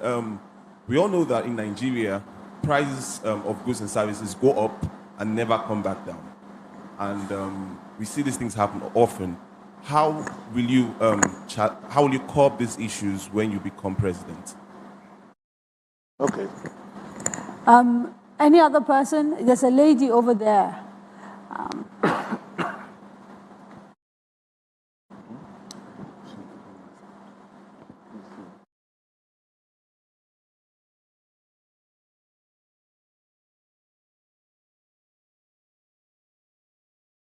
Good evening. My name is Yemi Candide Johnson. I'm a senior advocate of Nigeria. The problems of Nigeria are historically entrenched and practically intractable. And what is required to put into effect many of the solutions that yourself and other candidates will propose is a will which requires leadership sacrifice. Now, it's very easy to make these statements, but I wondered, are you willing as a leader to sacrifice your life for Nigeria? And if so, why? These are two strong questions. The young man says things when they go wrong, they never seem to repair themselves. You could deal with that, I think, very quickly. But this is a sort of deeper question around sacrifice and what it means to be a leader. And then I have a question from Togun Shoneye that I want to sort of piggyback on this. And she basically wants the two of you to tell her what sort of commitment you're going to make to gender equity when you are in office. Will you commit to the 35% representation in your cabinet? And if so, please explain further. If not, what are you prepared to commit to? Okay. Let me start with the first question. It's a basic, when price of things go up, they don't come down. It's basic demand and supply. The supply side is where the problem lies. So what we need to do is to make sure that we have enough production and to ensure that we are not a rent-seeking society where people don't produce things and they hoard things for the value that they have. And that has to do with stability of the currency. Once a currency is stable, you assume that if I buy 2 bags of rice today, when I come back in 6 months' time, the price will not be much different. You will take care of that, and then you do production. But to do production, the government is always the lead anywhere in the world, including US, including China, anywhere. The government must make sure that it makes money available to the productive sector. This is what we're going to do. With respect to the issue of sacrifice, we are already making sacrifice. We are spending our resources, we are spending our time, and we are going to places by road, by everywhere that other candidates dare not go to. We also say, 2 of us commit, that we are going to declare our asset. So you know what Yusuf has, you know what I have. So it's very clear. We live by example. Then, with respect to life, I don't think that one has control over his life. What you should not do is live in fear. We are going to take decisive action. I travel on the roads that Nigerians travel. The worst possible road they talk about, I go there. So I think I conquered fear long ago.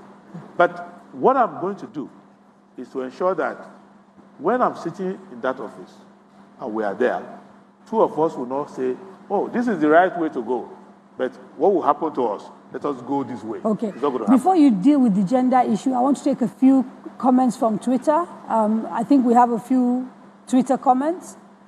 Can you roll them, please? You said there are a few comments from Twitter. Okay, while we're waiting for them to load them. The gender issue, yes. maybe Yusuf will answer that, but let me say clearly is that. Why don't you have a female vice president? Because nature, you know, we started with a female. Yusuf was number 2. We had a few of us planning, and we decided to put Nafisa Bolori as our VP, and Yusuf was going to manage the campaign. Then in the course of the thing, Nafisa had a family issue. The family has sickness, and she's going to the hospital, and she said to us, well, we are the same. I can't be a VP who is going to the hospital and coming.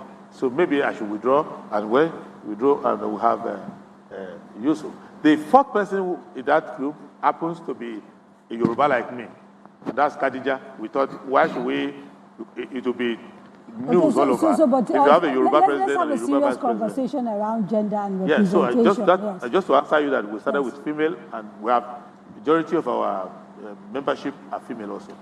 With respect to gender issue, we don't believe that just nominating women without having gender-sensitive, gender-friendly policies is correct. So we start with policy. Second, when it comes to 35%, we don't deal with that. We deal with 50-50. So you're committing that your cabinet will be 50-50? We start with 50-50. It's only when you can't find a woman, you have decided to go into 2. It's only if you can't find a woman to take that slot, then we'll explain. That is competent and able to. Yeah, and say, look, this slot is 50-50. Because 50-50 of the population is female. Okay. But if I'm looking for example, Army, Navy, Air Force, and the police, I want to have 50. If the Army is a man, the Navy should be a woman. But if the next woman in the Navy is a Commodore, then I will say, oh, I can't help you. Then we'll work towards that. Okay. That's the balance of it. Okay. Thank you very much, Prince Adebayo. Don't forget, if you are watching us on the social media, the hashtag is NG, the candidates, and if you send your comments, we'll be sure to take as many as we can. Let me go to the email questions that we have from other candidates while I wait for the other university campuses to join us, right? Mrs. Iyabo Arinola Awokoya says, do you believe in resource control? Do you think agitations for self-governance by groups in some regions are valid? If yes, as a president sworn to preserve the constitution, would you be willing to consider their request to secede? You can't secede, period. Don't even discuss that. Nobody secedes nowhere. However, I believe in resource control for the practical reasons that there are resources everywhere in the country. It's not efficient to manage all our resources at the center. And the federal government's business is not trying to develop every part. Okay. Let people who are closest to the resource manage the resource. Okay. However, the revenue that is coming to the federal government must come to the federal government. Okay, so that's a simple, straightforward. Let's go back to the issue of you don't believe people should secede. What about a people's right to self-determination? The people's right to self-determination is basically that when you are in a country, a foreigner outside your country is not coming to rule you. That's the definition of self-determination. So if I'm in a country and I'm not happy, I shouldn't have the right to walk away. You can walk away. That's why we issue passports. That is your idea of walking away. Yes, if you are This is a serious conversation we're having. No, yes, because if you are a Nigerian and you're not happy with Nigeria, you just go to the passport. Many Nigerians don't have the privilege of migration. I do need you to take this matter seriously. No, because you seem to be a bit flippant with it. Yeah, I'm trying to sort of. This is a sober conversation. Because the notion of not being happy with your country and breaking your country is even sillier than the notion. Because how do you break your country because you're not happy? You change the condition. That's not making you happy. No, but historically, countries have broken out. Even in Africa here, until recently, Ethiopia and Eritrea were big countries. Yes. After a lot of bloodshed, they realized it was foolish for people to stay married if they didn't want to be. Yes. A referendum was, conducted, and Eritrea became an independent state. Yes. Throughout the history, it's not the same with us. I'm saying if people don't want to be together. Who determines that? People in Nigeria want to be together. Yeah, so if I don't have a problem with that. If you are my Nigerian president, yes. I come to you and I say, I don't feel like being part of Nigeria, don't you have a responsibility to create a mechanism through which people like myself can actually test and see the popularity of our notion of being able to go away? No, like a referendum? To be sincere, yes. If you walk up to me and you say you're not happy, you want to leave Nigeria, as a person? No, I'm talking about group of people. I think that's where we're looking for therapy at that point, which is to ask, why are you not happy? And we have been having this conversation. What I want to let you understand is that I've gone around the country. I've been to every of the 774 local governments. I have not met a people who want to leave Nigeria. I think let's go to Enugu, because they're actually on the line, waiting for us. And I suspect from the southeast you'll find a few people who will tell you that that is not the case and that you're wrong. People in the southeast don't want to live in Enugu. Nigeria. They want to be happy in Nigeria. That's what they're protesting. Hello? Do we have Enugu on the line? Enugu was ready a few minutes ago. Are you still on the line? Okay. Enugu, we're listening.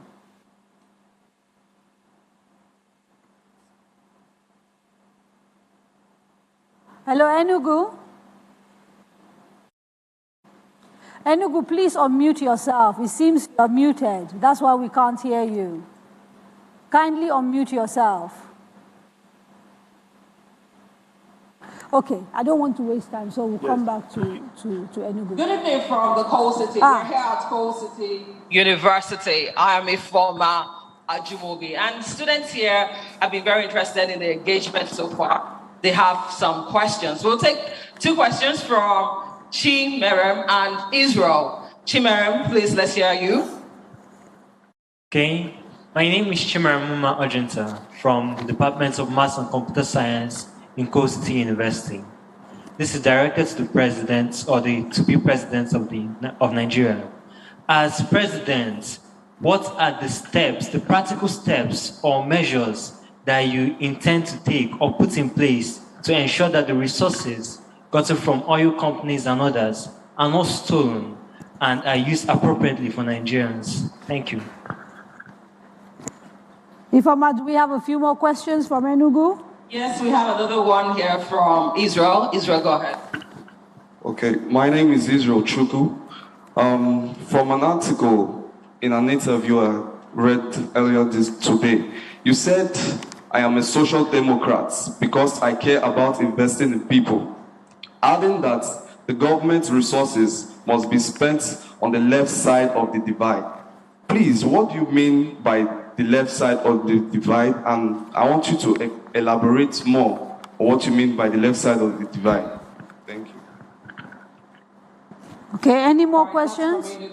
Thank you very much, Enugu. But now, this too, yes. Okay. If we can sort of just wrap up the conversation we were having before we then dive into these two other questions.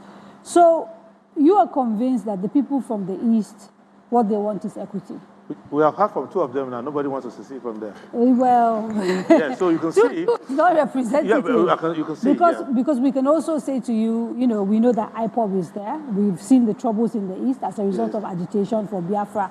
And it's been historical. Yes. So it's not even something that started. Let me explain what I understand at IPOB, because I'm a leader. You need to know what I understand. Hang on. Let me just ask the question. Yes. Okay, so my question still remains. If you are the president of a whole of a country and a particular part of that country is so dissatisfied with the conditions in the country that they're saying to you, we genuinely want a pathway to be able to determine our life outside this union, you will not consider it? It will not, because just like me go to my mother and say, I don't want to be your son again. She's not going to listen to me. She's going to say, you need a doctor or something's wrong with you. What did I do to you? So what I hear from the Southeast, from these people, from IPOB, is that we want to be treated as a full Nigerian. Period. I have more respect, with due respect, for Nnamdi Kanu than those who are in government now, because they are even worse than Nnamdi Kanu, because they are the one giving license to people complaining. Areas where you need to be inclusive, they don't want to be inclusive. What the Southeast wants is that when you are dealing with Nigeria, deal with us fairly. When you are distributing infrastructure, give us fairly. Whether we vote for you or not, when you are in government, let us be well represented. Don't discriminate against us. They are not asking for more than that. Any government that does it, remember so let me just ask you something. Yeah. Maybe in that case you should support Peter Obi for president. Because the Southeast is demanding equity. And Peter Obi is Southeast to you? They've never led this country since independence as president outside. I'm talking about democratically elected leaders. So if genuinely you believe that what they want is inclusion, and inclusion comes at the highest level of government, including who should be president, you should walk your talk. Okay, now, it is unfortunate for Nigeria if you believe that Southeast means Peter Obi. No, I didn't say Peter Obi means South. I said that they have a representative now that's contesting for office. First and foremost, you are failing your listeners, because they have APGA, the most popular party in the Southeast, has produced Peter Omadi. You are choosing to ignore him. No, I'm not. No, because any of the two Peters, you can choose to support. No, because it is unfortunate that you mentioned the name of another candidate who is the least qualified of people who have come out of the Southeast. You're not talking of Peter Mahdi, who was chief judge. So let's not personalize No, because you did it. The general point I was trying to make, is that if genuinely you believe what you've said about what the Southeast wants is representation, is not to be marginalized, and etc., etc. These presidential elections represent an opportunity for them to feel included at the highest level. And they have several candidates that you pointed as contesting for office. So you could make it easier for us to get a Southeastern president by stepping away. Now let's tell you, my stepping, as I step anywhere, is not going to change anything. You know why? I've been having constant conversation with the people from the Southeast who are in the politics. In fact, Peter, maybe you wouldn't want me to say it, but I spent till almost 1 a.m. with Peter Omaya, and they were discussing these same issues. Because a serious-minded person who has been chief judge of Anambra State, who's a professor of law, who has no blemish, he doesn't have foreign account, his name has not been involved in any scandal, he has no history of criminality before, he's not hiding anything, he's not invested state money in family property, he's not doing any of this nonsense. So I have a lot of respect for him. So we are talking. And we are looking at the fact that the two of us are not doing private treaty. We are talking all over the country to try to get everything together. And just like I spoke at Adebayo House, northern interest, unlike what Alhaji Atiku Abubakar is saying, doesn't mean northern candidate. Southern interest doesn't mean southern candidate. Southeast interest doesn't mean southeast candidate. So we are discussing on what are the priorities of the Southeast, and I've been engaging everybody. I'm going to go to Enugu shortly to continue our conversation.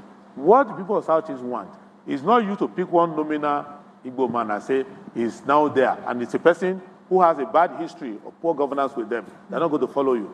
In 1978, the issue came up. That was how Alex Ekweme came out to become vice president. And if Buhari had not gone to commit constitutional illegality and criminality that he committed, Ekweme would have succeeded Shagari as president. So this thing has process. You are not going to be able to become Nigeria president as a representative of your people, as a compensation for your people. No. You are going to become Nigeria's president because the consensus of all Nigerians come together and recognize you as a natural leader for the country. And for that reason, I'm talking to people who are from Southeast. We are working together. I am not representing sections. And we need to be serious about this leadership of Nigeria. Those who were shouting in 2015, it's our turn, it's our turn. Now it's their turn to cry. So what we want to know, I went to Bayelsa recently, and they were praying for me to become president because the Bayelsa man who became president never solved Bayelsa problem. Okay. So let us understand that clearly. Okay, thank you very much. There's a question coming up that I'm trying to read. Sorry, I'm half blind, so I'm a little bit distracted. Okay, just a quick question. How will Mr. Adebayo and Mr. Yusuf ensure that women's rights are protected, especially around issues of health, education, early child marriages, etc., etc.? I don't know the person, their name is not yet up, but that's a question that has just been sent via social media. Yeah, I think I will learn from what Yusuf said. Some of these things, Nigeria, we need to know that it's a federation. So even though I'm president, I don't have control over the governor of Kano State or governor of Ondo State, where I come from. What you have is power of leadership and persuasion. And when we have the Council of State, we set certain targets. And our job is to ensure that first we update the laws across the state. We also update the policies across the state. We also give funding to support the state. For example... How will you do that? Because I'll give you the reason why I'm asking that. The VAP law, for example, violence against people, which is sort of a gender-friendly law in many ways, it's sort of had a checkered history across this country. In some states, it was domesticated very quickly. In other states, it hasn't even been. In others, it had to be watered down, and it was very problematic. And if we sort of look at the history of the way these kind of laws happened, it isn't that easy or that straightforward. So when you say, you will pass laws, I'm interested in the how. Okay, this is how. Remember, all over the world, social issues, cultural issues are problematic. If you go to California, you can have as many abortions as you want. If you come to Alabama, you will go to jail. So you can go to New York and do as many abortions as you want, but if you try that in Texas, you go to jail. Issues that have to do with social aspects. The problem with those laws was that many state governments found that they were in those laws, there are certain sections that infuse foreign culture into the law.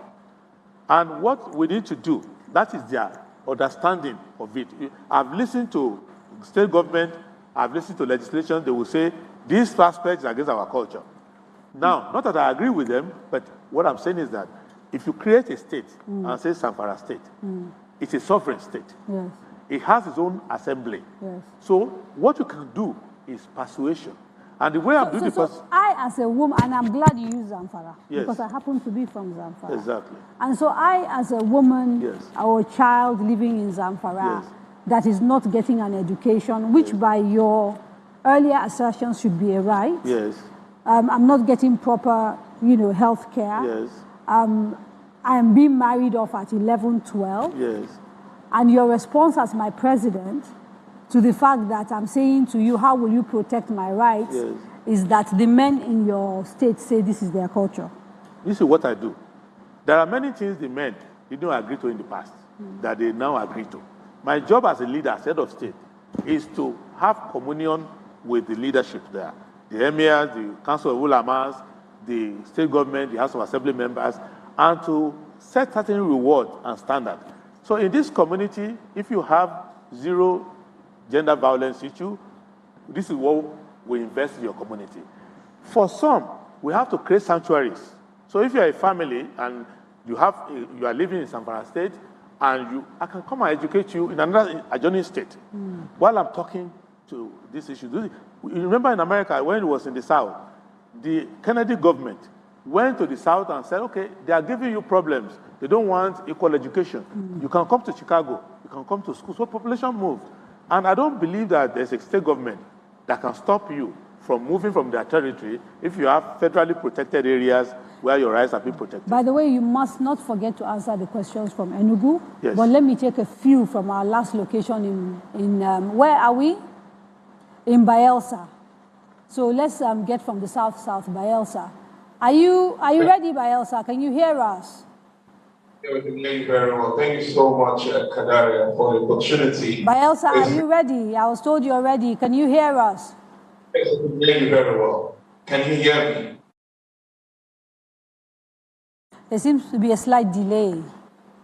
Yeah, quickly, we'll have a couple of questions for the presidential candidate of the SDP. And you're listening from Bayelsa, Yerewa, the capital.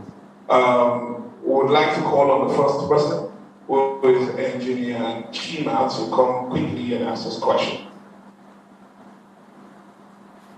Good evening. I'm Henry Chima Anatri. Good evening, please. Henry Chima Anatri, a media practitioner and educationalist. Please, quickly, the internet and the technology have flattened the political playing field, allowing for collective decision-making in new ways. How would you, the presidential candidate, balance our ability to have a more participatory democracy with the need for executive decision-making? That's number one. Number two, can you give us 3 concrete examples from your past as to how you change the culture of an organization and how that would affect undeveloped nature of Niger Delta in respect to flooding and infrastructural decay? You recently stated Bayelsa State. Thank you. Thank you very much. We also have another question. I would like to call Mr. Dressman to quickly answer this question. Good evening, everybody. I think it's a follow-up question.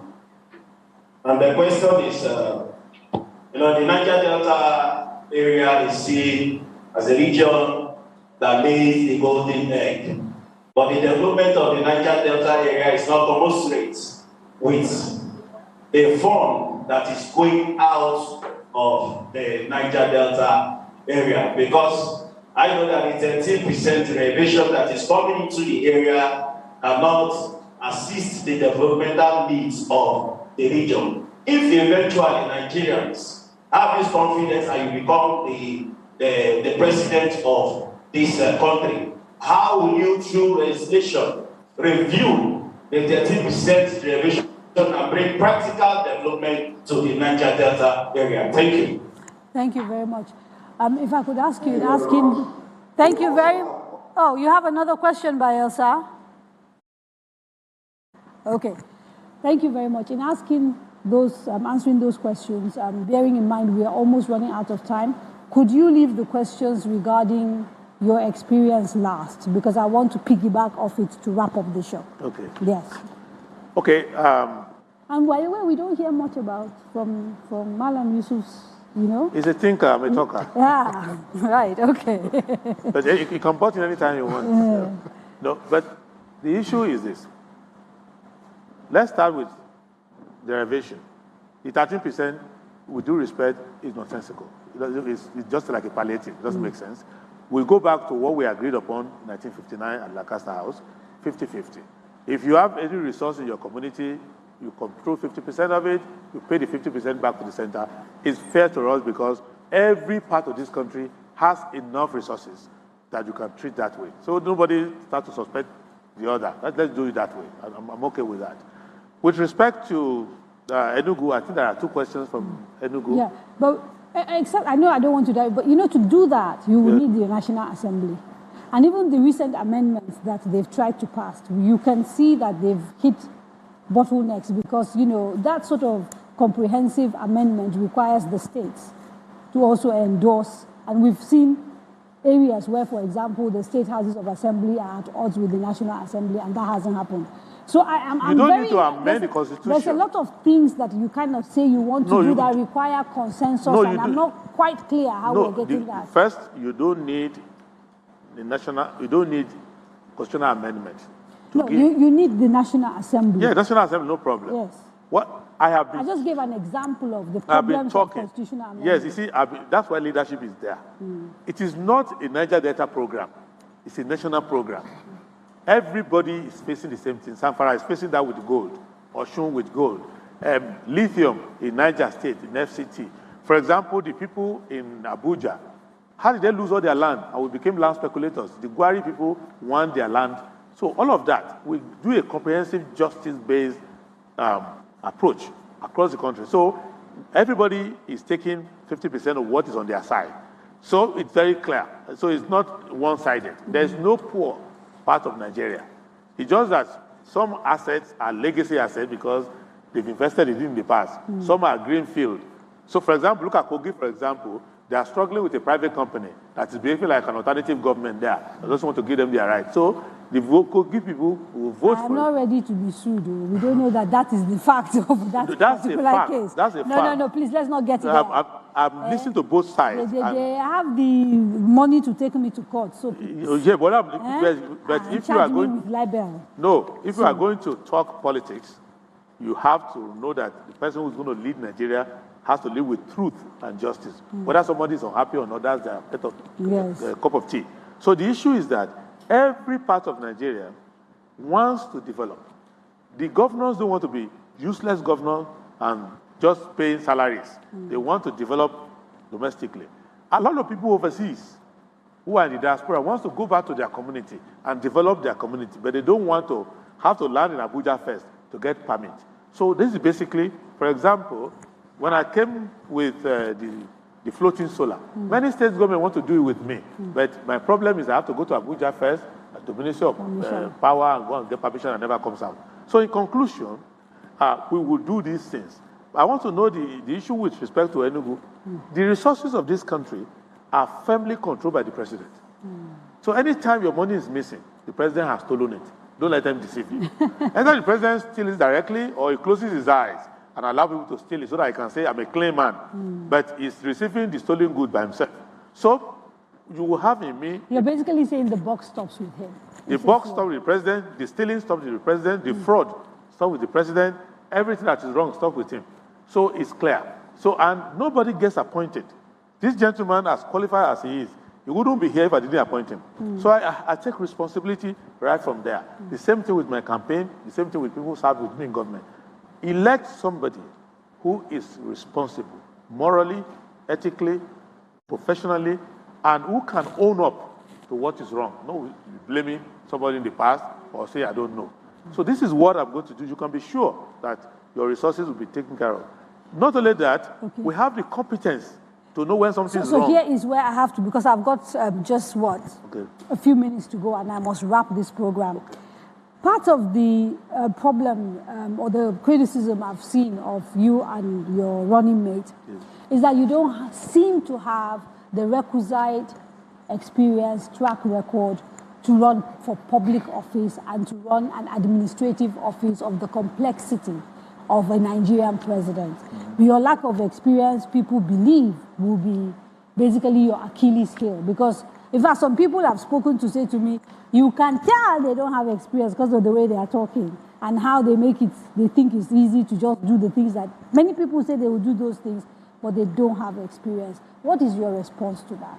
My response to that is number one, you've tried those who have experience. You've entered jeopardy. Two, when we are talking, those who have, your so-called people who have experience, don't even know what we are talking about because we give them information they don't have. I am not the president now. I'm not in the Navy now. I'm able to know how they are stealing your crude. I'm able to go there. I'm able to give you evidence. The president who is sitting there doesn't know. I'm able to know troop deployment. I'm able to visit war zones to know what is happening there. The person who has experience doesn't know. Then, in the past, since 1999, I've done a lot of consulting for government here, government overseas. You will have seen that when I was in the US, I was given a grand reception by the African Union. I was given a grand reception by the Ugandan government. I've consulted for companies all over the world. So I have cognate experience. What I don't have experience in is sitting down and blowing siren, doing nothing. What I don't have experience in is accepting status quo. I don't have experience in covering up failure. Okay. I have experience in accomplishing practical things. And Nigeria, if you go to Nigeria today, yes, you will see many policies and my ideas that Mallam, the government has enacted to law. Nigeria right now, very fractured country. All our fault lines seems to have been deepened, gotten worse in the last 8 years. Yes. How will you divide the country? How will you unite the country, Mallam Yusuf, if you guys are elected into office? The reason why we have this problem is because the government is not being honest with us. We are not satisfied with what the government is doing.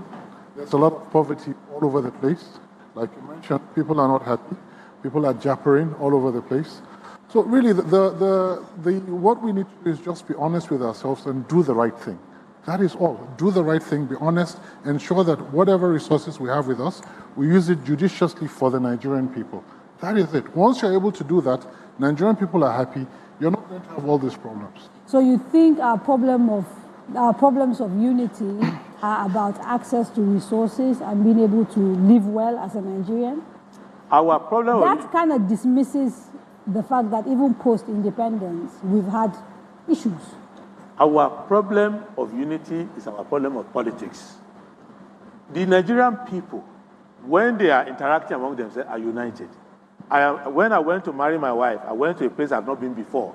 The gentleman has not seen me before. He listens to me. He gave the most precious asset in his life, his daughter, and said, you can marry.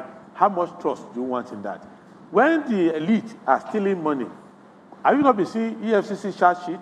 You will find Yoruba there, Hausa there, Fulani there. They are united in the robbery. So why is it that they can unite together and steal all the money? And they cannot be united together to pave road for us, to do all of that? They are using this thing to distract. That is the only problem that you have. You can see they are campaigning now. All of them are united in sharing the money.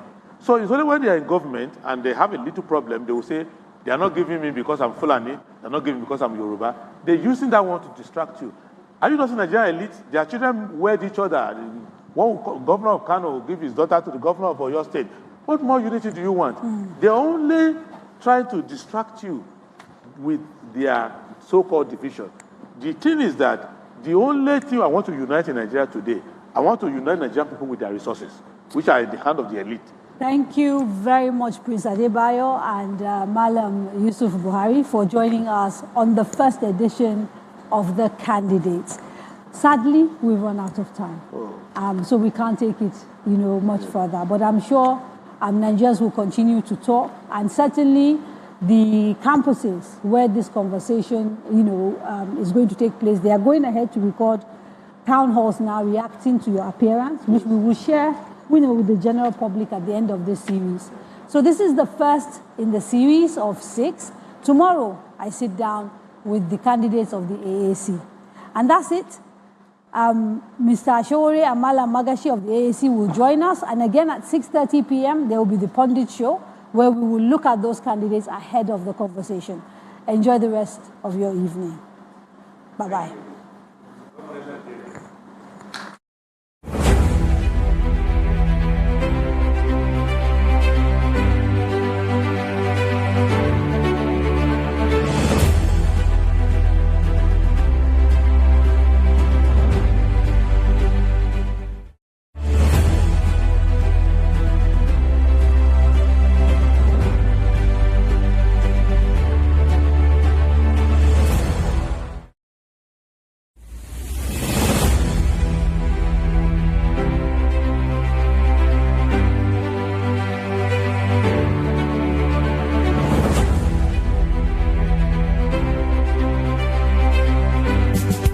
University of Ibadan, alma mater to great thespians, novelists, and politicians of the great nation of Nigeria. The University of Ibadan is located in Oyo State, southwest Nigeria. It was founded in 1948 and was one of many colleges within the University of London. Becoming an independent university in 1962, the University of Ibadan is the oldest degree-awarding institution in Nigeria. The University of Ibadan has contributed to the political, industrial, economic and cultural development of Nigeria. Among this notable group are Nobel Prize winner Wole Soyinka, Chinua Achebe, a novelist and author of Things Fall Apart, Abdul Ganiyu Abdul Razak, a lawyer and former president of the Nigerian Stock Exchange, and so many more.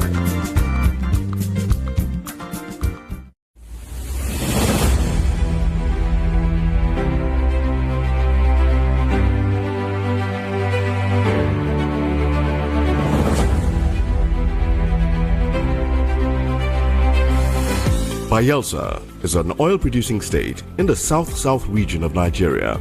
It was created in 1996 by the then military administration. Bayelsa has also produced prominent people such as Ben Murray Bruce, a businessman and senator, Dakore Egbusin Akonde, a Nigerian actress. She is an ambassador for Amnesty International, Timi Dakolo, musician and businessman, and so many more. Recently, Bayelsa has been seriously affected by the flooding situation that has plagued Nigeria. This has seen many lose their lives, properties, and businesses.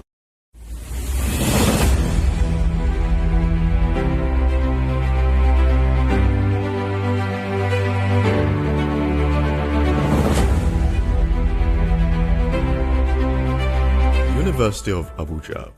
The prestigious University of Abuja, nestled in the Federal Capital Territory in the north-central part of Nigeria, was established in 1988, but officially started running in 1990. It was set up as a dual-mode university with the mandate to run conventional and distance learning programs. The university offers diploma, undergraduate and postgraduate degree programs. Popular persons who have graduated from this institution are Kanayo O. Kanayo, actor, filmmaker and lawyer. Iman Suleiman Ibrahim, former Deputy General of NAPTIP. Muhammadu Bako III, a first-class Emir of New Karshi in Nasarawa, and many more.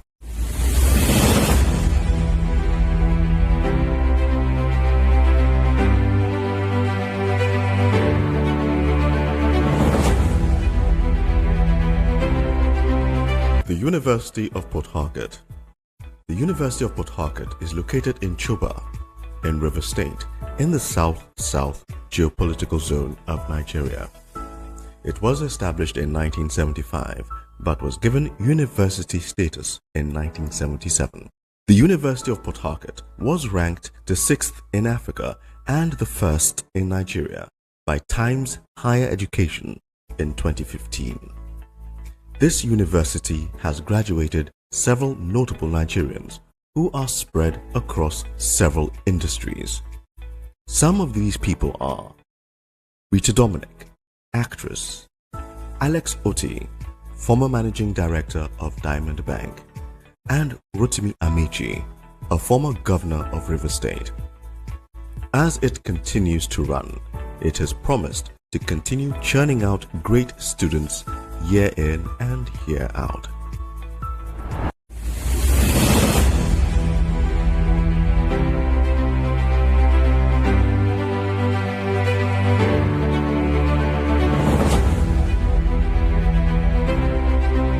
Coal City University Enugu. Named after the state's slogan, Coal City University is a not-for-profit private university nestled in Enugu State, in the southeastern geopolitical zone of Nigeria. Established in 2016 with 10 faculties to its name, Coal City University currently has over 800 students.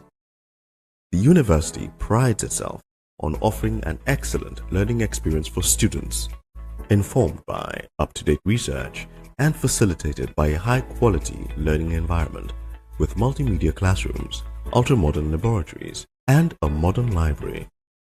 Coal City University Enugu, though young, organizes an annual essay contest for secondary school students in an effort to increase awareness of current global issues among the young population.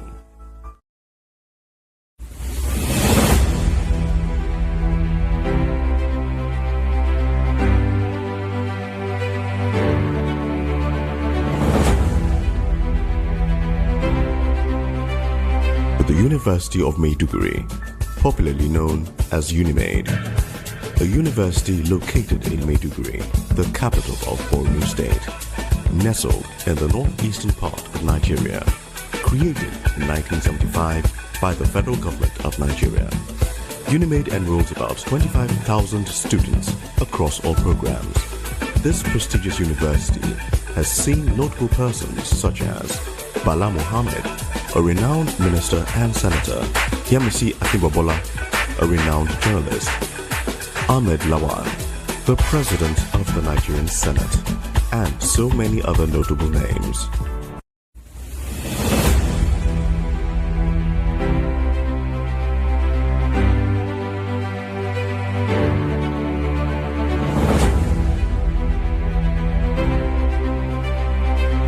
University Kano, initially called Ahmadu Bello College, this citadel of education was renamed Bayero University Kano. It was established in 1960 by the Northern Nigeria Ministry of Education. It is located in Kano State in northwestern Nigeria. Known for their great research work, Bayero University Kano research centers include the Center for Advanced Medical Research, the Center for Infectious Diseases, the African Center for Excellence in Population Health and Policy, the Center for Gender Studies, the Center for Dryland Agriculture, the Center for Biotechnology Research, the Center for Renewable Energy, and so much more.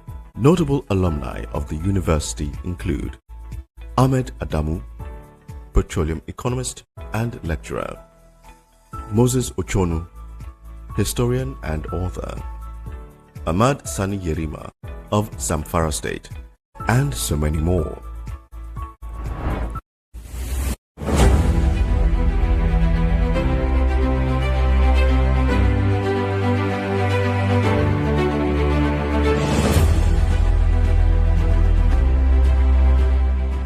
Thank God David told me, otherwise I was going. Hello there, welcome back. Thank you for staying tuned. This is still the Candidates 2022. I am David Chiedu, and it's the Pundit Show. We had the first half earlier. This is the second half of the Pundit Show, and we're going to be post-morteming, beg your pardon, if you like, the candidate of the Social Democratic Party, Prince Adewole Adebayo, and his running mate, Mallam Yusuf. Buhari, and I still have my panelists here with me, Ms. Iriti Bakari Yusuf, Mr. Ikechukwu Amechi, and Mr. Bolanle Olubani. I'm going to start with you, Ms. Iriti. Oh yes, he had a lot to say, or rather Prince Adebayo, regarding his... Are we to call him a prince when he's president, or do we get to choose? At the time, he would be President Adebayo. Anyway, so he had a lot to say regarding what he will or will not do as the President of the Federal Republic of Nigeria. When he was asked about what he will do specifically, one of the things he mentioned first were the 30 million jobs which he intends to create across a number of sectors, some of which are education, agriculture, ICT, infrastructure, and a new technology, of which he mentioned cryptocurrency. What do you reckon? Do pigs fly? They do not fly. Well, clearly. I think that would be my answer. Pigs don't fly. And what he's saying is literally asking for pigs to fly. If God intended them to fly, they would have wings. He doesn't have wings. So it's clear that he can't do 10% of what he said. And I loved when the young man asked him in the audience, what about the creative industry? He clearly hadn't thought of that. Because really, there are low-hanging fruits and there are high-hanging fruits, right? So when you want to pluck a mango, right? You go to the lowest one. You don't go trying to reach the one at the top, even if it is the most lowest one. You're going to look for the yellow one that's hanging down on as many as possible. One of the low-hanging fruits is the creative industry. The creative industry that employs many young people, since he said he's about the youth. Okay, I like that he said technology, but he didn't say which aspect of technology. Also, it would appear somebody didn't remind him or tell him that the crypto market has actually crashed, as in zoom. So I don't know, Mr. Adebayo, president to be, want to be. I'm not quite sure where he intends to get that. And also, you also then have, I wished he had said, look, we're going to invest in SMEs. I like the fact that his VP mentioned SMEs. But one of the things that people often don't mention when it comes to SMEs, because they think, every young people should be creating a business. Yes, of course, businesses create jobs, but not every young people should be creating a business. And not every young people want to leave school or leave university and create a business. So you've got to find the places where the jobs are. Create the jobs. Look, the agriculture that we have is still not technology driven. So you can have a lot of young people in there. All right? Like I said, you've got the creative industry. You have the MSMEs, right? But you also have the fact that you have, you have the medical industry, which traditionally was somewhere young people would go. How about trying to fix what's going on in the medical industry? Because we don't want to keep losing all these doctors, right? And the reason, of course, you're going to lose a young doctor. Nigeria is invested in a young doctor. This young doctor comes out of med school, does their residency, does a couple of years, and he's gone, or she's gone abroad. How about reviewing their salary and their packages to keep them here? There are so many other things you can do, rather than this highfalutin, pie in the sky, pigs will fly idea that he came up with. Crypto what? Where are those 30 million jobs going to come from? What he didn't do, he didn't say, okay, look, I'm going to be able to create 5 million in this field. I know that within this industry, within this sector, there's at least 10 million there. In my first year, I'm going to aim for 2. Well, it was also vague. He made reference to, or used as an example, creating, or rather building bridges, and then talked about we can likes to build bridges. And talked about the people who would be in paid employment as far as that is concerned. And then, of course, did also draw attention to the fact that he used a statement which I can't exactly remember, but he talked about the elite rascality or something like that, referring to those people. Yes, when he said the skilled and non-skilled. Yes. Well, doesn't he know the difference between skilled and non-skilled? There's nothing elitist about it. It's actually an employment term. It's an HR term. It is not supposed to demean. It's actually, I'm sorry, it says a lot about the man. When he thinks saying unskilled workers is elitist, it's actually his mindset that sees them as elitist. Okay, unskilled is unskilled for a reason. And there's the thing, I'm glad you mentioned that.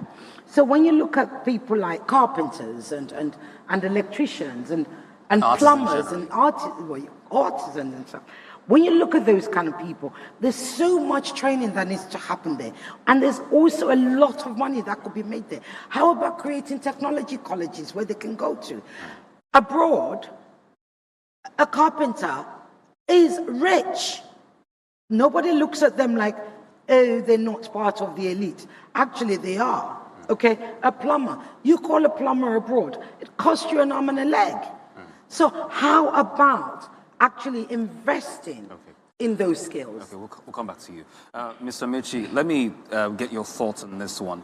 Part of what he said he was going to do was to, focus on the education sector and also introduce autonomy to universities. What are your thoughts on that one? There's nothing really that is said. If you ask me, that is new. And that's the problem I have with the average Nigerian politician. They throw those figures at you, going to create 30 million jobs. Don't forget the APC promised us that they were going to create 10 million jobs or that every year. And they ended up doing a percentage. Removing 10 million people, throwing them into the job market every year. So the issue of education, the issue of and we know that we were quite challenged in that regard. We just had the university bodies coming out of a strike, which of course they were more like, as many would say, arm twisted into doing that. David, we are challenged everywhere. It's not only in education. Absolutely. There's insecurity. The economy is in a mess. Security, you can't even talk about it. When some of these politicians talk, I am worried whether they actually know the enormity of the problems that are facing us right now. Because they don't come with any clear-cut agenda of what they want to do. Like Ireti said, there are low-hanging fruits. Instead of telling us about cryptocurrency and creating 30 million jobs, there are things you can start with. There are low-hanging fruits you can say, okay, these and these and these are the things we are going to do. These are the loopholes we are going to plug in order to ensure that we start from somewhere. These are the savings we are going to make. I'm not hearing those things. And as long as those things are not in place, we will go nowhere. All right, let me come to you now, Mr. Bolanle. So he also said, one of the things he mentioned at the beginning anyway, was him talking about blocking loopholes, if you like, that encourage or that enable fraud. Essentially running a government that, quote and unquote, sorts the boys or arranges the boys, which he said he was going to deal with. And then, he went on and spoke about us not being broke, essentially discountenancing what the government has been saying the entire time, saying that he was going to get our monies from here and there, get our monies from this, from that, and then, consolidate and run with that, essentially, because we aren't actually broke. What are your thoughts on that? How practicable is that? Well, I think that in generality, most of what the SDP candidate said was quite commonsensical. There are issues that are well known to the average Nigerian on the streets. Most Nigerians are good analysts. They are good in, being able to identify Nigeria's problems. But there's a gap in between identifying the problems and being specific about how to solve the problems. He hit some nails on the head. Factoring how to plug theft of Nigeria's crude oil, ensuring that revenues that are lost by corruption and flagrant criminality and negligence are harnessed into the coffers of the treasury of this country with a view to using them meaningfully for the benefit and the welfare of Nigerians is good talk. But do you agree with him specifically regarding that particular point where he says that we're not exactly broke? Because, that's not the song that the federal government is singing. If you don't have money to spend, you are broke. So Nigeria, as it is right now, doesn't have enough money to spend or even finance its budget. So Nigeria is indeed broke. The reason for Nigeria being broke is what he was trying to identify. One of the reasons, or some of the reasons. So essentially, he's correct. He may not be totally factual about figures and the percentage of the cause of the problem, but it's tending towards the fact that leakages, corruption, stealing of our commonwealth is a factor in our being broke. To that extent, is correct. Okay, he also responded to a question that was asked regarding our, suffice it to use the word, the strata, as we know it to be. There, once upon a time, used to be the upper, then the middle, then the lower. Now we just have the haves and the have-nots. Essentially, there's a gully in between.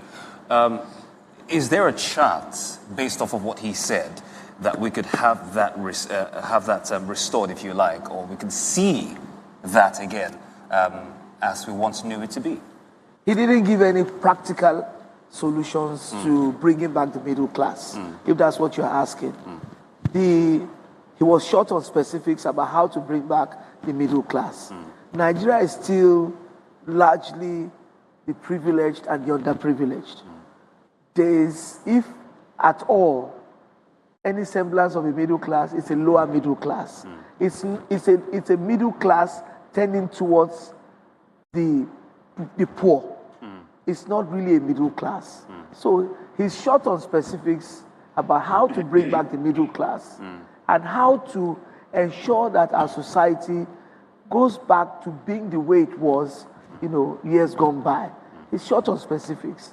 And the middle class is a veritable engine for the growth of the economy and the development of society. This is still the Pundit Show of the Candidates 2022. Earlier you watched Kadri Ahmed sitting with the candidate of the Social Democratic Party, Prince Adewole Adebayo, and his running mate, Mallam Yusuf. Buhari. My name is David Chiedu, and I'm still with my analyst in the studio here, Mr. Bolanle Olugbani, whose comments you just listened to, Ms. Iriti Bakari Yusuf as well, who spoke earlier, and then Mr.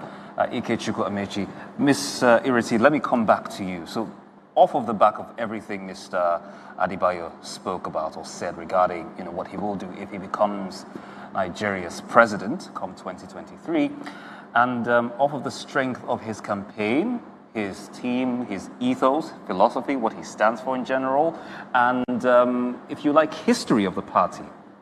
Where do you see him as far as 2023 is concerned, vis-a-vis the People's Democratic Party, the All Progressives Congress, the Labour Party, the New Nigeria People's Party, and the others? Where do you see him? To be totally honest. Even if there wasn't a PDP, if there wasn't a Peter or a BLP, even if there wasn't a Nasiwaju in APC, he's not likely to win. And here's why.